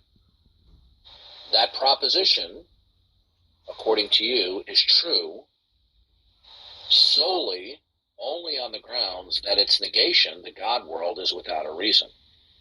Okay? So the classic appeal to ignorance is that a proposition is true solely on the grounds that its negation is without a reason. Okay? Okay. Now, is the not God world proposition true only on the grounds that its negation, the God world, is without a reason? No, I still don't think so, because if you flip it around, technically we're talking about a God world and a non-God world. Okay. And you need to give me. Right. Okay. So then you. What other options do I have? That's Tell me the options I have. Listen, can you stop being argumentative? I'm not. I'm having a conversation with you. If you're able to have one. Listen to me.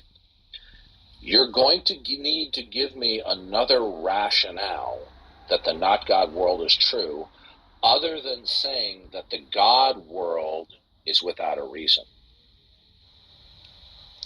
But that is the rationale, Darth. You're not willing to accept it. Okay, all right. So I'm beginning to understand that either you're dishonest or you're truly not understanding the issue, okay? Do you accept that an appeal to ignorance fallacy is that a proposition is true solely on the grounds that the negation of the proposition is without a reason? How is this? How is that not the same for the God world? I'm going to remove you back to the audience. If you don't stop what you always do, you're dodging. I am methodically going to listen to me. When I'm talking, Jared, please don't motivate me to remove you from the stage. I would rather not do it, because I'm trying to inform you here. Is the God world the negation of the not God world? Is Darth, you're asking me a question with a yes and no answer, and I only have one answer to give you, which is your narrative, and you're not willing to accept anything else. Jared, this is your last chance. Let me ask you this. Do you want to have an actual honest conversation, or do you want to have your narrative? You can shut your mouth. You can shut your mouth momentarily. Did I touch a nerve? Okay, see, you're doing what you always do. You're doing it. I'm having a decent conversation with you. You're taking control of everything, Darth. All right, we're done. Okay. Let's have a decent conversation here. Okay, no, okay. So, you see, although his English is very good, considering Polish is his first language, and who doesn't like stuffed cabbage? I certainly do. The Poles make great stuffed cabbage. Again, Jarek wears his stupidity on full display with no embarrassment. So we're done with him. Some men you can't reach. Yeah. So you can't fix stupid. All right. And it's sad because I really want to help him understand, but he's in this atheist mentality just to bicker with everything. This is what they do, because they really lack intellectual rigor. For what they lack, they make up for it with a bickering method of operation, which is sad. Okay, if we have any other unbelievers who would like to come up, who have a few more IQ points than Jarek did, you're welcome to come up. I feel bad for Jarek because every time I interact with him, it ends up the same way, where he needs a few more brain cells to carry on the conversation. So, I mean, how difficult is it to understand that the not God world is the negation of the God world, and that the God world is the negation of the not God world? We're not talking rocket surgery here, right? These are the basic concepts. Each proposition, both the God world and the not God world proposition, are negations of each other. That's simple. Darth, can you hear me? Yes, I can, Gavin. Go ahead. Yeah, just a couple of things. First thing is that Christianity, and in particular the resurrection, is highly falsifiable. Would you agree with me?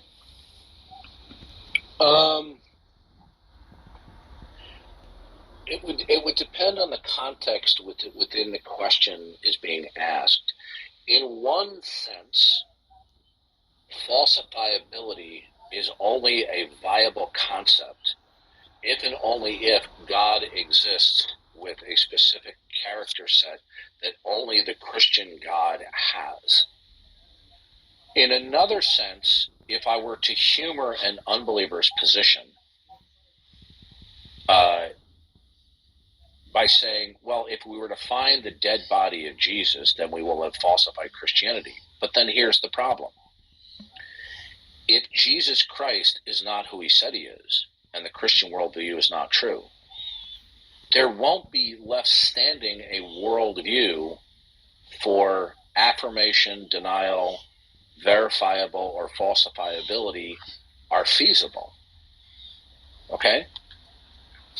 So if somebody's just asking me casually, without getting into a deeper discussion of metaphysics, if we found the dead body of Jesus in a grave, would that falsify the resurrection and the Christian worldview? I could rudimentarily say yes, but with a caveat. But that falsification itself could not be grounded, because there would be no ground of all being by which one could appeal to in order for there to be falsification. But go ahead, Ed. Yeah, I think that the fact that the resurrection, when it happened, 2,000 years ago, would have been extremely easy to falsify if you were a Pharisee, a Sadducee, or one of the members of the Sanhedrin that set up the kangaroo court for Christ to be tried and then crucified. If these rumours of Christ having risen from the dead would have been so easy to squash and falsify, because all they had to do, and now remember, these rumours started right in the heart of Jerusalem at Passover, and the heart of the Sanhedrin was right there in Jerusalem, and Jesus was buried in a member of the Sanhedrin's tomb, Joseph of Arimathea. So it's not as though nobody knew where the tomb was. So if you were a member of the Sanhedrin, and news travels fast of somebody coming back to life who had been seriously dead for 3 days, they would have, if it was just a made-up story, all they had to do was produce the dead body of Christ, or at the very least, issue some kind of official time with some kind of official denial that these rumors were just that, they were just a story. But what did we hear from the Sanhedrin? Absolutely nothing. All you could hear was just crickets. And their silence was deafening, I think. Well, I mean, I think you're being unfair there. I mean, after all, we all know that the Roman guards were away from the tomb smoking Marlboros, and the brave disciples came and took the dead body, you know? The Roman guards were taking a cigarette break. Yeah. Yeah, I think the penalty for taking a okay, so I admit that's a little bit of a stretch. Maybe there weren't a particular brand of Marlboros back then. Yeah. So, the other thing is that there's a guy on your block. You there? Yeah, I'm listening. There's a guy. Yeah, there's a guy on your block list that wants to talk with you. If you want to unblock him, he's just back-channeled me. His name's Jeff Trimble. Oh no! Go tell Jeff. Specifically, tell him to go pound sand. The last room that I was up on stage, he immediately started trolling. Okay, so tell him to go pound sand. Okay, and you know, I feel sorry for Jeff. You know, he may not be stupid in his personal life but when it comes to this philosophical debate, he's pretty stupid because he has the philosophical sophistication of a 14-year-old when debating this issue. Because he just engages in prevarication, obfuscation, double talk, evasion, dodging, you know. Sure. Well, he's probably. You want to know what a clown he is? That he, excuse me, he even recruited his own wife to come and beg and plead to have his block removed, right? And then he got his own wife to accuse me of being a narcissist. And I said, well, how could you conclude that I'm a narcissist? I said, how many of my debates have you even watched? And she says, well, you claim that you're victorious in your debates. I go, yeah, does that make me a narcissist? You know, so that's the kind of guy Jeff Trimble is, right? Sure. Well, he's probably watching, so at least he knows that I asked the question of you. Welcome, Francis. Well, hello, Darth. You've got actually Jeff. Excuse me? This is not Francis. This is Jeff. So Jeff, you're not welcome here. Well, you were talking about me. Okay, Jeff, listen very carefully. I've repeatedly told you you're not welcome. You're blocked because of your repeated lying and trolling. Now, the last time I was on stage the other day, you immediately started trolling me along with somebody else as soon as I got on stage. Do you recall that? Absolutely. Okay, good. Now, this account is now blocked. Okay. Goodbye. All right. So at least he was momentarily truthful there. So he just got his wife's account blocked. Okay, so we're done with that. All right. Welcome, Saint. What would you like to say? I just had a question about, do you believe that Christianity is like 100% like logical? Like, for example, like we can look at all the problems in the world, all the atrocities, and they're all a resort of people not obeying God. So, like, if everybody obeyed God on earth, like, it would be a great place. So, would it be? Well, it's interesting that you should ask that. It's interesting that you should ask that question because the apostle said to Jesus, you know, who sinned that this man should be born this way? Was it his parents or was it him? And he said neither, but so that we could manifest the glory of God. And then Jesus miraculously healed him. Sometimes people are afflicted because of their own bad conduct, but sometimes certain unpleasant situations happen as a result of the temporal judgment of the fall of man, because of Adam and Eve. Okay? So sometimes toddlers may get killed in a natural disaster, or old people for that matter, because this is God's temporal judgment, and a way for God to motivate people not to love this present world and come to Him. Okay? All right. Or how about this? Like, if is it logical that people be like, oh, this is why, like, God commands sex outside of marriage? If people logically looked at society and were like, yeah, having sex outside of marriage does negatively affect the community, like the world, as humanity, like the way I see all God's commands for us for the good of us all. I'm not understanding your question. Like sex outside of marriage, the fruits of sex outside of marriage, like going against the way God wants us to live. Sometimes people contract sexually transmitted diseases, and sometimes they don't. Can I give it a shot? Who's speaking?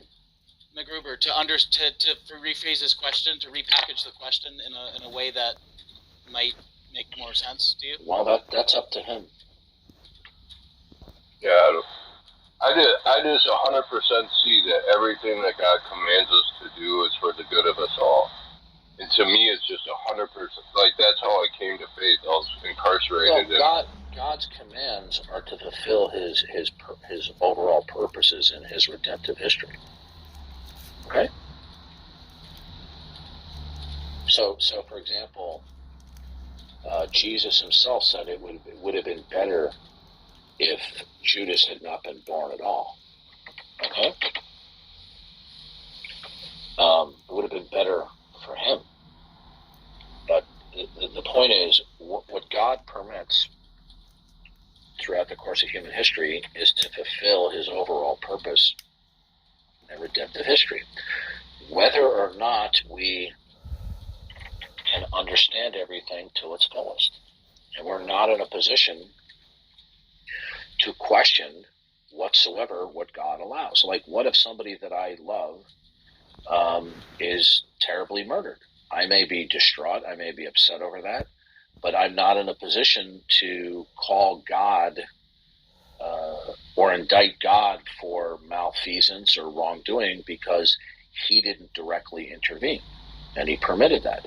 Because what comes to pass, the good, the bad, the ugly, is all a part of God's general redemptive plan of history, which will result in the ultimate good of God bringing about a world where he produces the maximum number of people who freely choose to turn to him for salvation, and who they can enjoy God forever and be saved.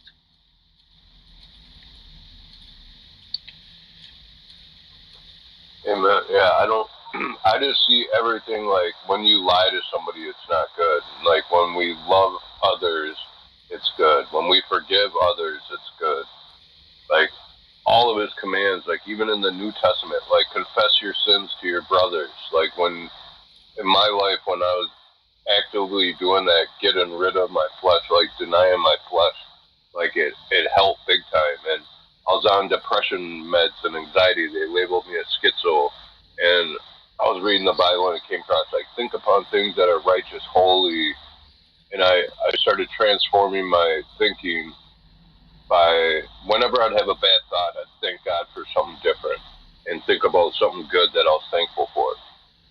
And then 6 months later, I tapered off all my medication. And I just see everything that God commands us, it's for the good of us all. Like, he doesn't command us to do anything bad. And the bad stuff he did in the Bible is all a reaction, like, to sin. Michael, why don't you come up, since you want to shoot your mouth off in the text, explain what I say is BS, because you are making the false accusation that if somebody disagrees or don't quite understand what I say, that I kick people because they don't understand. That is actually a lie. But in addition to that, you're saying that what I'm saying is BS. So come up and explain why what I'm saying is BS, Michael.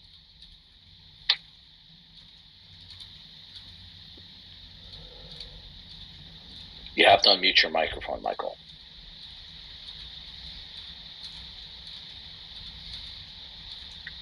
Hello?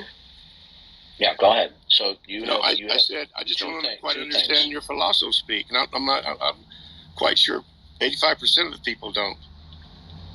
Okay. You never accept a no answer. If someone disagrees with you, they're gone. No, well, that's a false accusation. I do not kick people because they don't understand what I'm saying. But once I explain something, well, please. Okay, well, you don't get kicked to that. First of all, it's a lie for you to say that I kick people because they merely or simply don't understand. There are people who I will explain something 5, 6, 7, 8, 9, 10 times. I'll go through it over and over again. I have a long history of 10 years of doing this.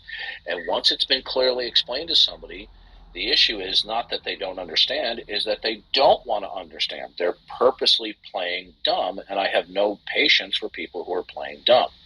Now, what is it, anything that I say that you have characterized as BS? Oh, I don't know. I just listened to you several times, Darth. I can't quite pinpoint any BS. I think it's all BS. Okay, so when I represent the Christian worldview and its rationale, that's BS? To me it is. Okay. So on what grounds is the Christian worldview false? I'm on the side of this reality thing, Darth. I don't think there's any evidence of God existing at all. And I don't quite understand this God world versus non-God world stuff. Things seem to be going just fine as they are without a God. I don't see how God could be. How can God be a mind, a bodiless mind, or invisible to everybody, but yet be the one entity that we're supposed to kind of follow? Well, there's a number of things that you're putting on the table, so we got to go one at a time, okay? So one will either hold directly or indirectly to either the God world or the not God world. I take it that you hold to the not God world? Yes, I do. Okay. And what is the rationale that the not God world is true? I just have never thought about the God world. I think we're doing fine in the non-God world. Okay, so what you're saying is that the not God world is true because you have a mental state that it's true. Is that what makes it true? A mental state, and then a grasp on reality.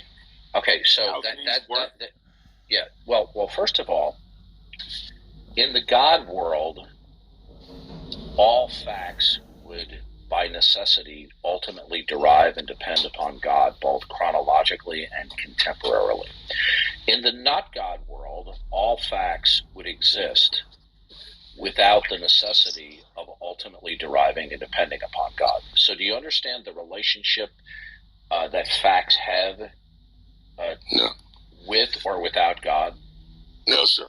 I don't understand this fact bullshit. Okay. Well, you understand. I mean, you always resort to your facts. The facts. Okay. Well, so without the facts, we're doing fine. Do you agree that there are one or more facts? It's not. Listen. I'm not going to have patience if that is your picture and you're a grown man. If you're going to respond to me like a 14-year-old, I mean, that'll get you removed pretty quick from the stage. And it has nothing to do with you legitimately disagreeing.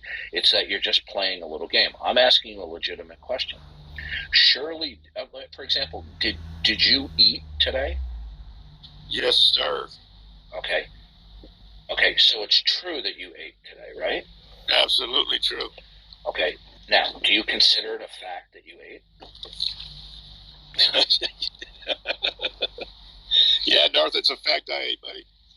Okay, so you believe that there are one or more facts that exist.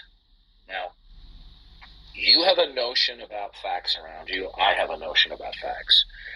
My notion is that all facts, by necessity, ultimately derive and depend upon God.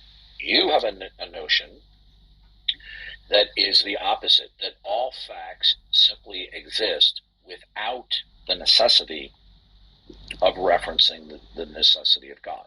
Okay, so do you understand the difference? I absolutely do, and things work out just fine without having that necessity. Okay, as far as I'm concerned. Now,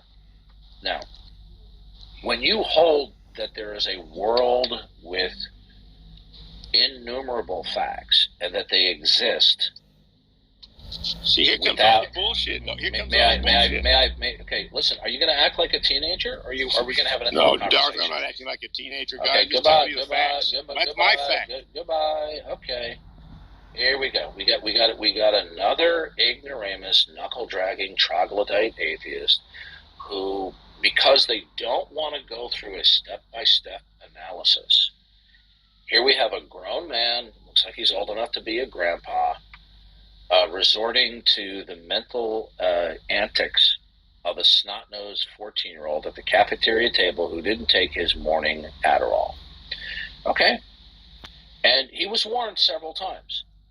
He wasn't kicked because he didn't understand. He wasn't kicked because he disagreed. He was kicked because he was being obnoxious. Okay? All you got to do is don't be obnoxious. Don't troll. Okay? Intelligently disagree, and you'll stay on stage. You want to behave like an ass, the way most atheists do, then you're gone. Okay?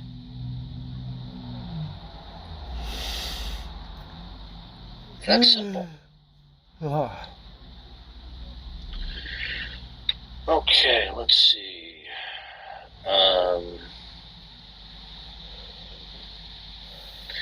I'm looking at the text here.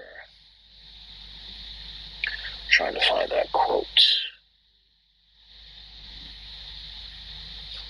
Okay, so Wrath Knight, you said Darth resorts to an ad hominid. He wrote, Darth resorts to an ad hominid, attacks, then cries when people confront him. So come up and defend your charge. Okay? I'm going to invite you up.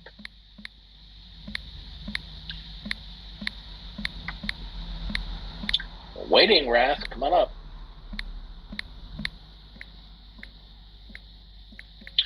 I'll give you 30 seconds to come up. I'll send you another invite. Otherwise, you're going to be bounced.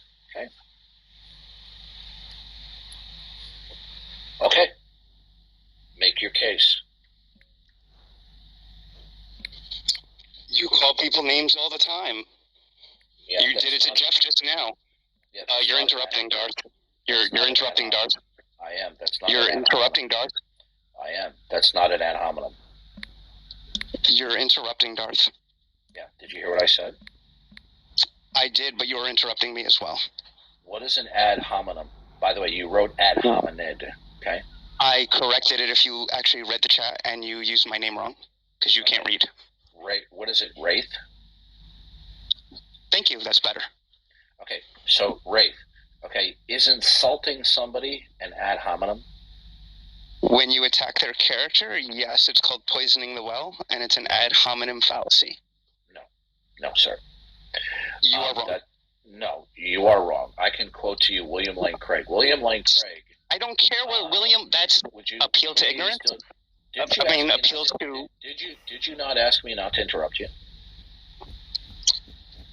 Yes, I was responding to you. You interrupted me. Okay. Listen, if you're going to act like an imbecile 14-year-old, I'm going to very quickly, in short order, remove you from the room.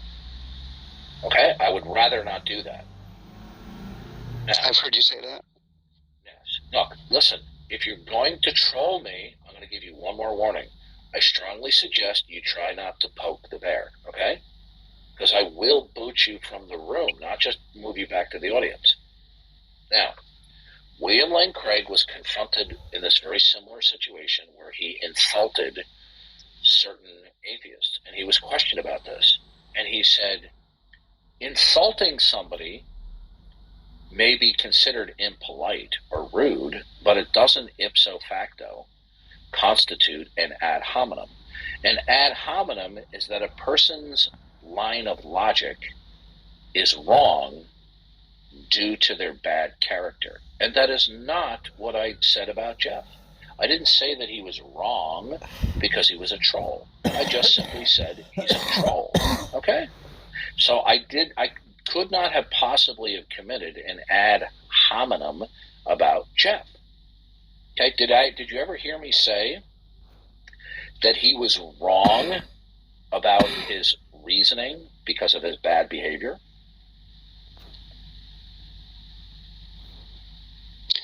No, you didn't address the claims that were being present. You attacked his character instead. Thank you. Attacking that is an ad hominem. Character. No, sir. I will explain it to you again. Attacking. You don't need to explain to me again. Okay, goodbye. Okay, you want to be an asshole? Okay, goodbye. You're done. All right, there we go. All right. You see, all we get are either some of these people that are ignoramuses, and for the most part, we get little adolescents trapped who are trapped in adult bodies coming up on stage, behaving very badly. Right? Be nice if we could have some intelligent-minded, mature-minded unbelievers. Okay, but they don't want to come up. Come on up, Kevin. Howdy. Howdy. What's implied by being an atheist, in your opinion?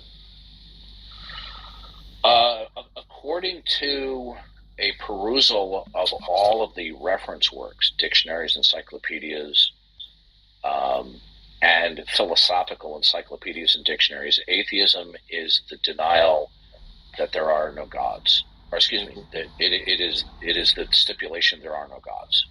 Okay? Yes, I agree. What would you say is implied with that worldview for like an individual? I'm truly not understanding. Well, like for example, the flip side of the coin, there's many things that are implied with the Christian worldview to liberals' standpoints. You know, the anti-homosexual thing, anti-choice for women, things like that. There's all sorts of things that are implied. And that's usually, I think, what brings a lot of negativity towards precepts, I would imagine. So I was wondering if there's, in your view, like somewhat of a flip side to that. What would be implied by not believing that God? There's nothing implying, because in a not God world, there's no way to instantiate intelligibility for anything. Because intelligibility is going to require a system, but no such system could be instantiated. Okay. No, because in atheism is basically in the stipulation that there are no gods. It is an implicit universal that all facts exist, stand alone, without the necessity of deriving from God. But then again, you won't have facts. Why?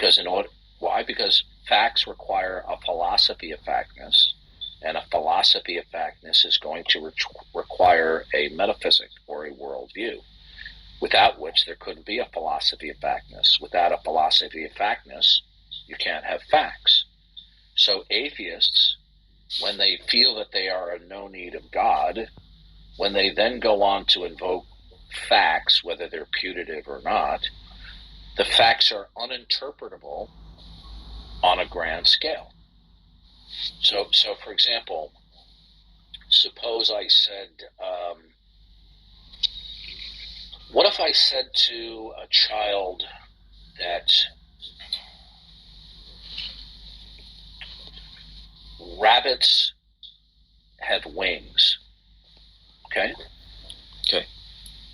Now, your average child would say, no, silly, that's not true. Rabbits don't have wings. They got a big bushy tail and big long ears and fur. They don't have wings. Mm-hmm. So a child has a rudimentary conceptualization of factness, that there's a certain criterion that if something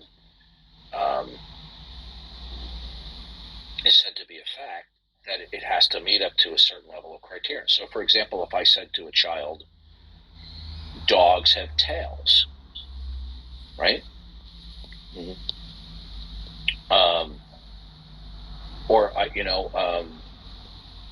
The child would say, okay, yeah. And I say, but what about that over there? You see that dog? Does that dog have a tail? And the child would say, yeah, but it was probably cut off when it was a puppy. Or it was born without a tail through a mistake. Mm-hmm. So even children are mini philosophers, and they have a philosophy of factness. They may not be able to articulate it, but they're operating from a philosophy of factness, right? So I'm sure that you agree that in order for somebody to believe that there are indeed facts, that there must be a mental framework of what I call a philosophy of factness, right?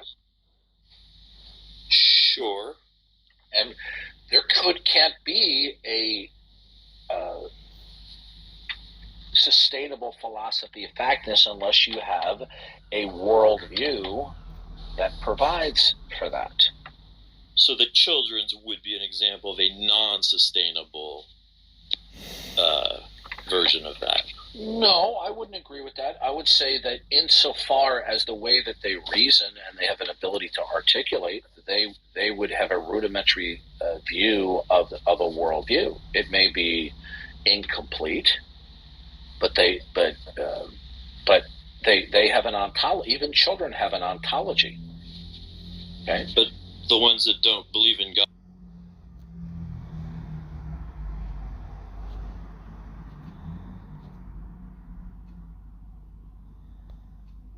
To like support or give reasons why they believe in God, and then they like talk about it. That's kind of like the whole idea of the show. How about this one? I guess it was a difficult question, and therefore. Yeah, that's about right. I mean, typically what you do, John, is like you hold a position, and like you can chastise us or anyone you want for not holding a position or being a lack theist or whatever. That's.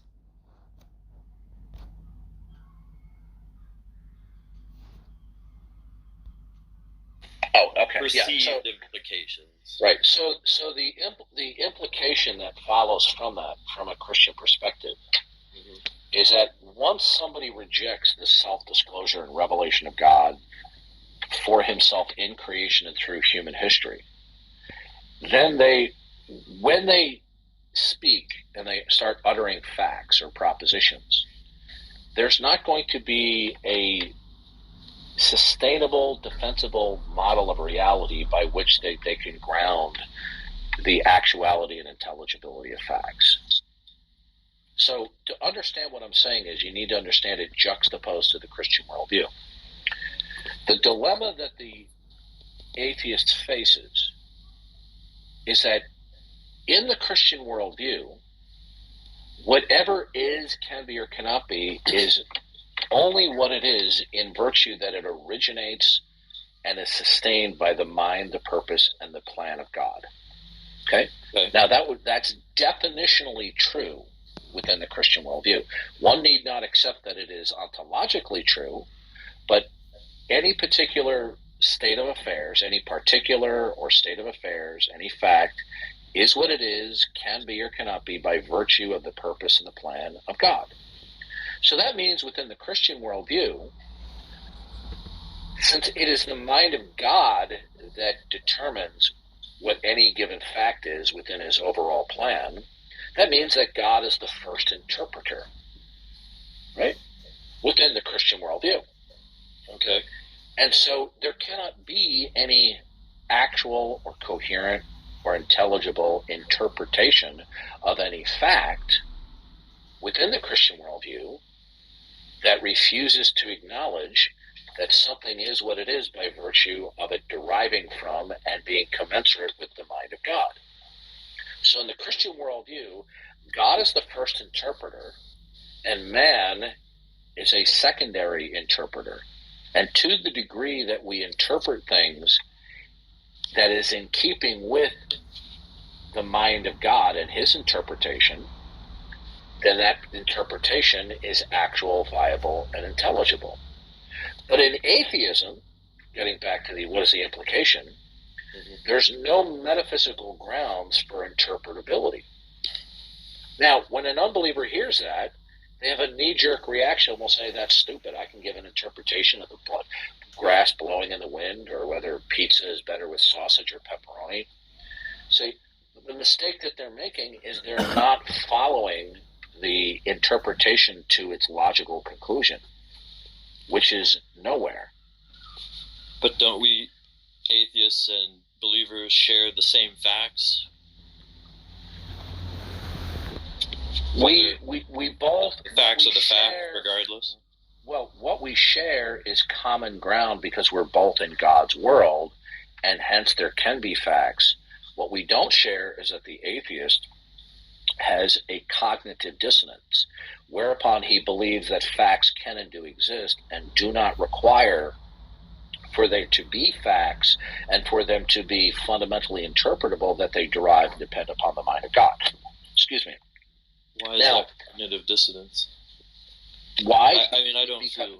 Because there cannot be facts that are instantiated and interpretable without reference to the mind of God. So in the Christian worldview, God is the ultimate reference point for what and why a fact is.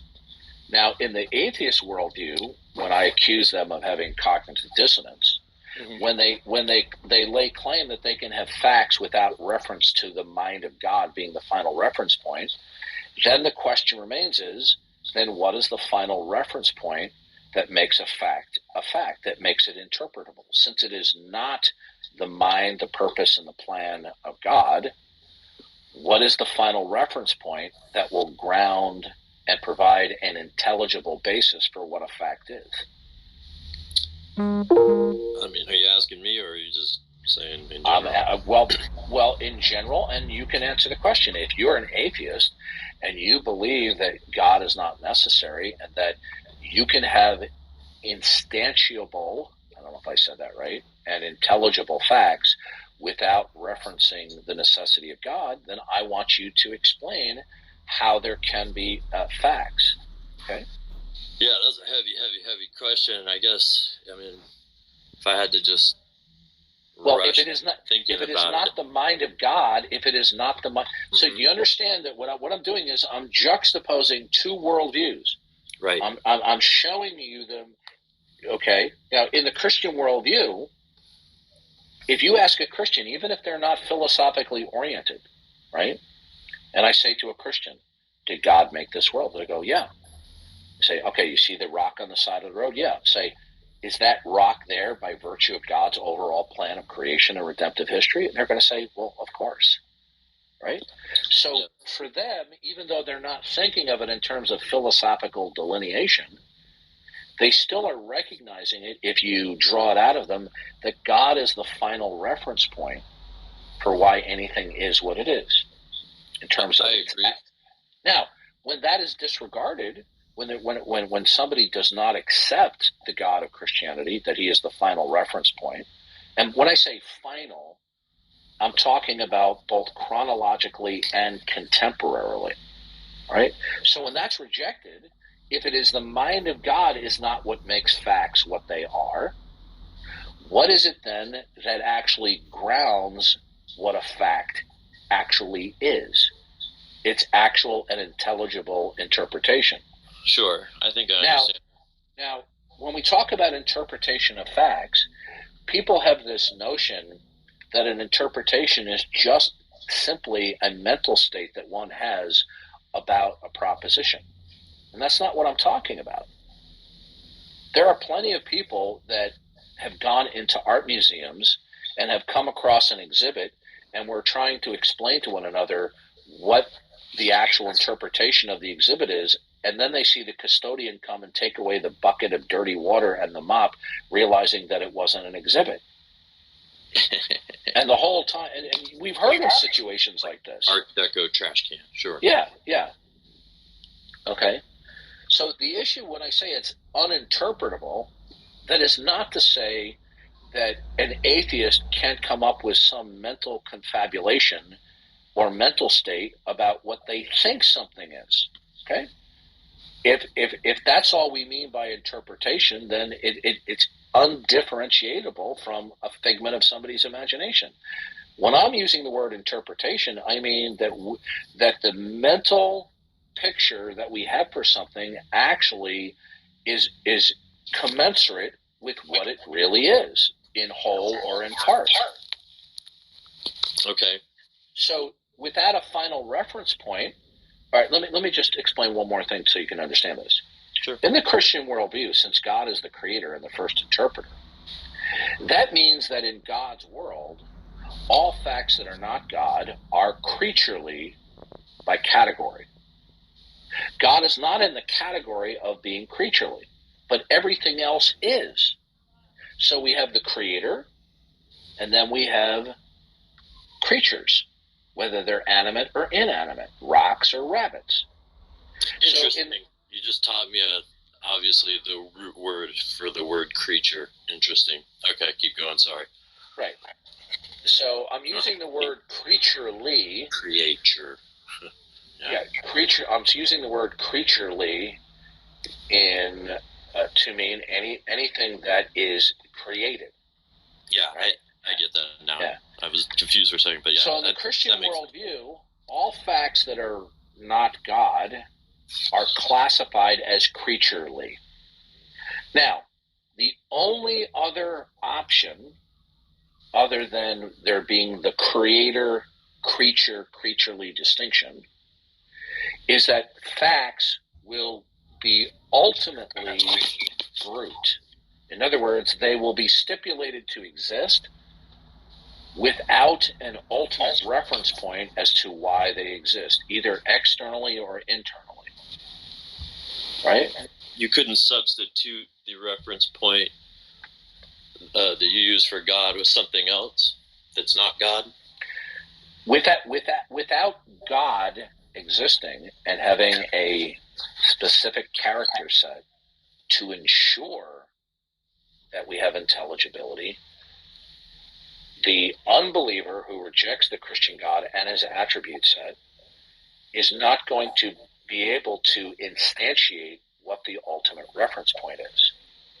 And how that relates to facts is that when somebody refuses to acknowledge the creaturely status of facts that are not God, then what is the opposite to that? Well, the answer is they would be brute. They would simply state to exist without ultimate derivation. Yeah. Okay? So you either have things that are creaturely or not creaturely. Sure. So when somebody says, well, no, I don't believe in God, when they say that, they are saying more than what they realize.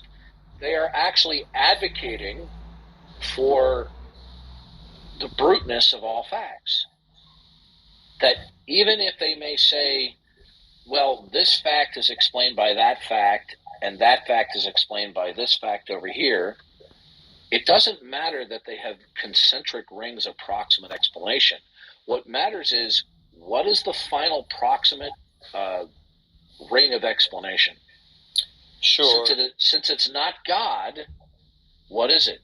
And the answer is, they say, I don't know. So, for example, you know who Lawrence Krauss is? I've heard that name, but I don't know who he is. Okay, he's a famous atheist firebrand and physicist who's featured in a lot of Discovery Channel shows on how the universe works. In an AMA, when he was questioned, he stated, God is not necessary. We can explain everything by virtue of the laws of nature. When he was questioned about this, he was asked, what is it that is fundamental and foundational to everything that dictates every instance of what is, can be, and cannot be? And his answer was, I don't know. And then he quickly became agitated. Okay? Now, we have a problem here. Because on the one hand, he's saying that God isn't needed as the final reference point as to why anything is what it is, can be, or cannot be. He says God isn't needed. We can explain everything through laws of nature. But if everything derives and depends upon the laws of nature, then he must believe that laws of nature are that which is the ground of all being. But when he was asked what it is that is fundamental, dictating everything that is, can be, or cannot be, he said he didn't know. So he is a state of cognitive dissonance. On the one hand, he wants to say laws of nature can explain everything, but when asked what is it that explains everything in terms of what everything is, can be, or cannot be, he says, I don't know. What about, because with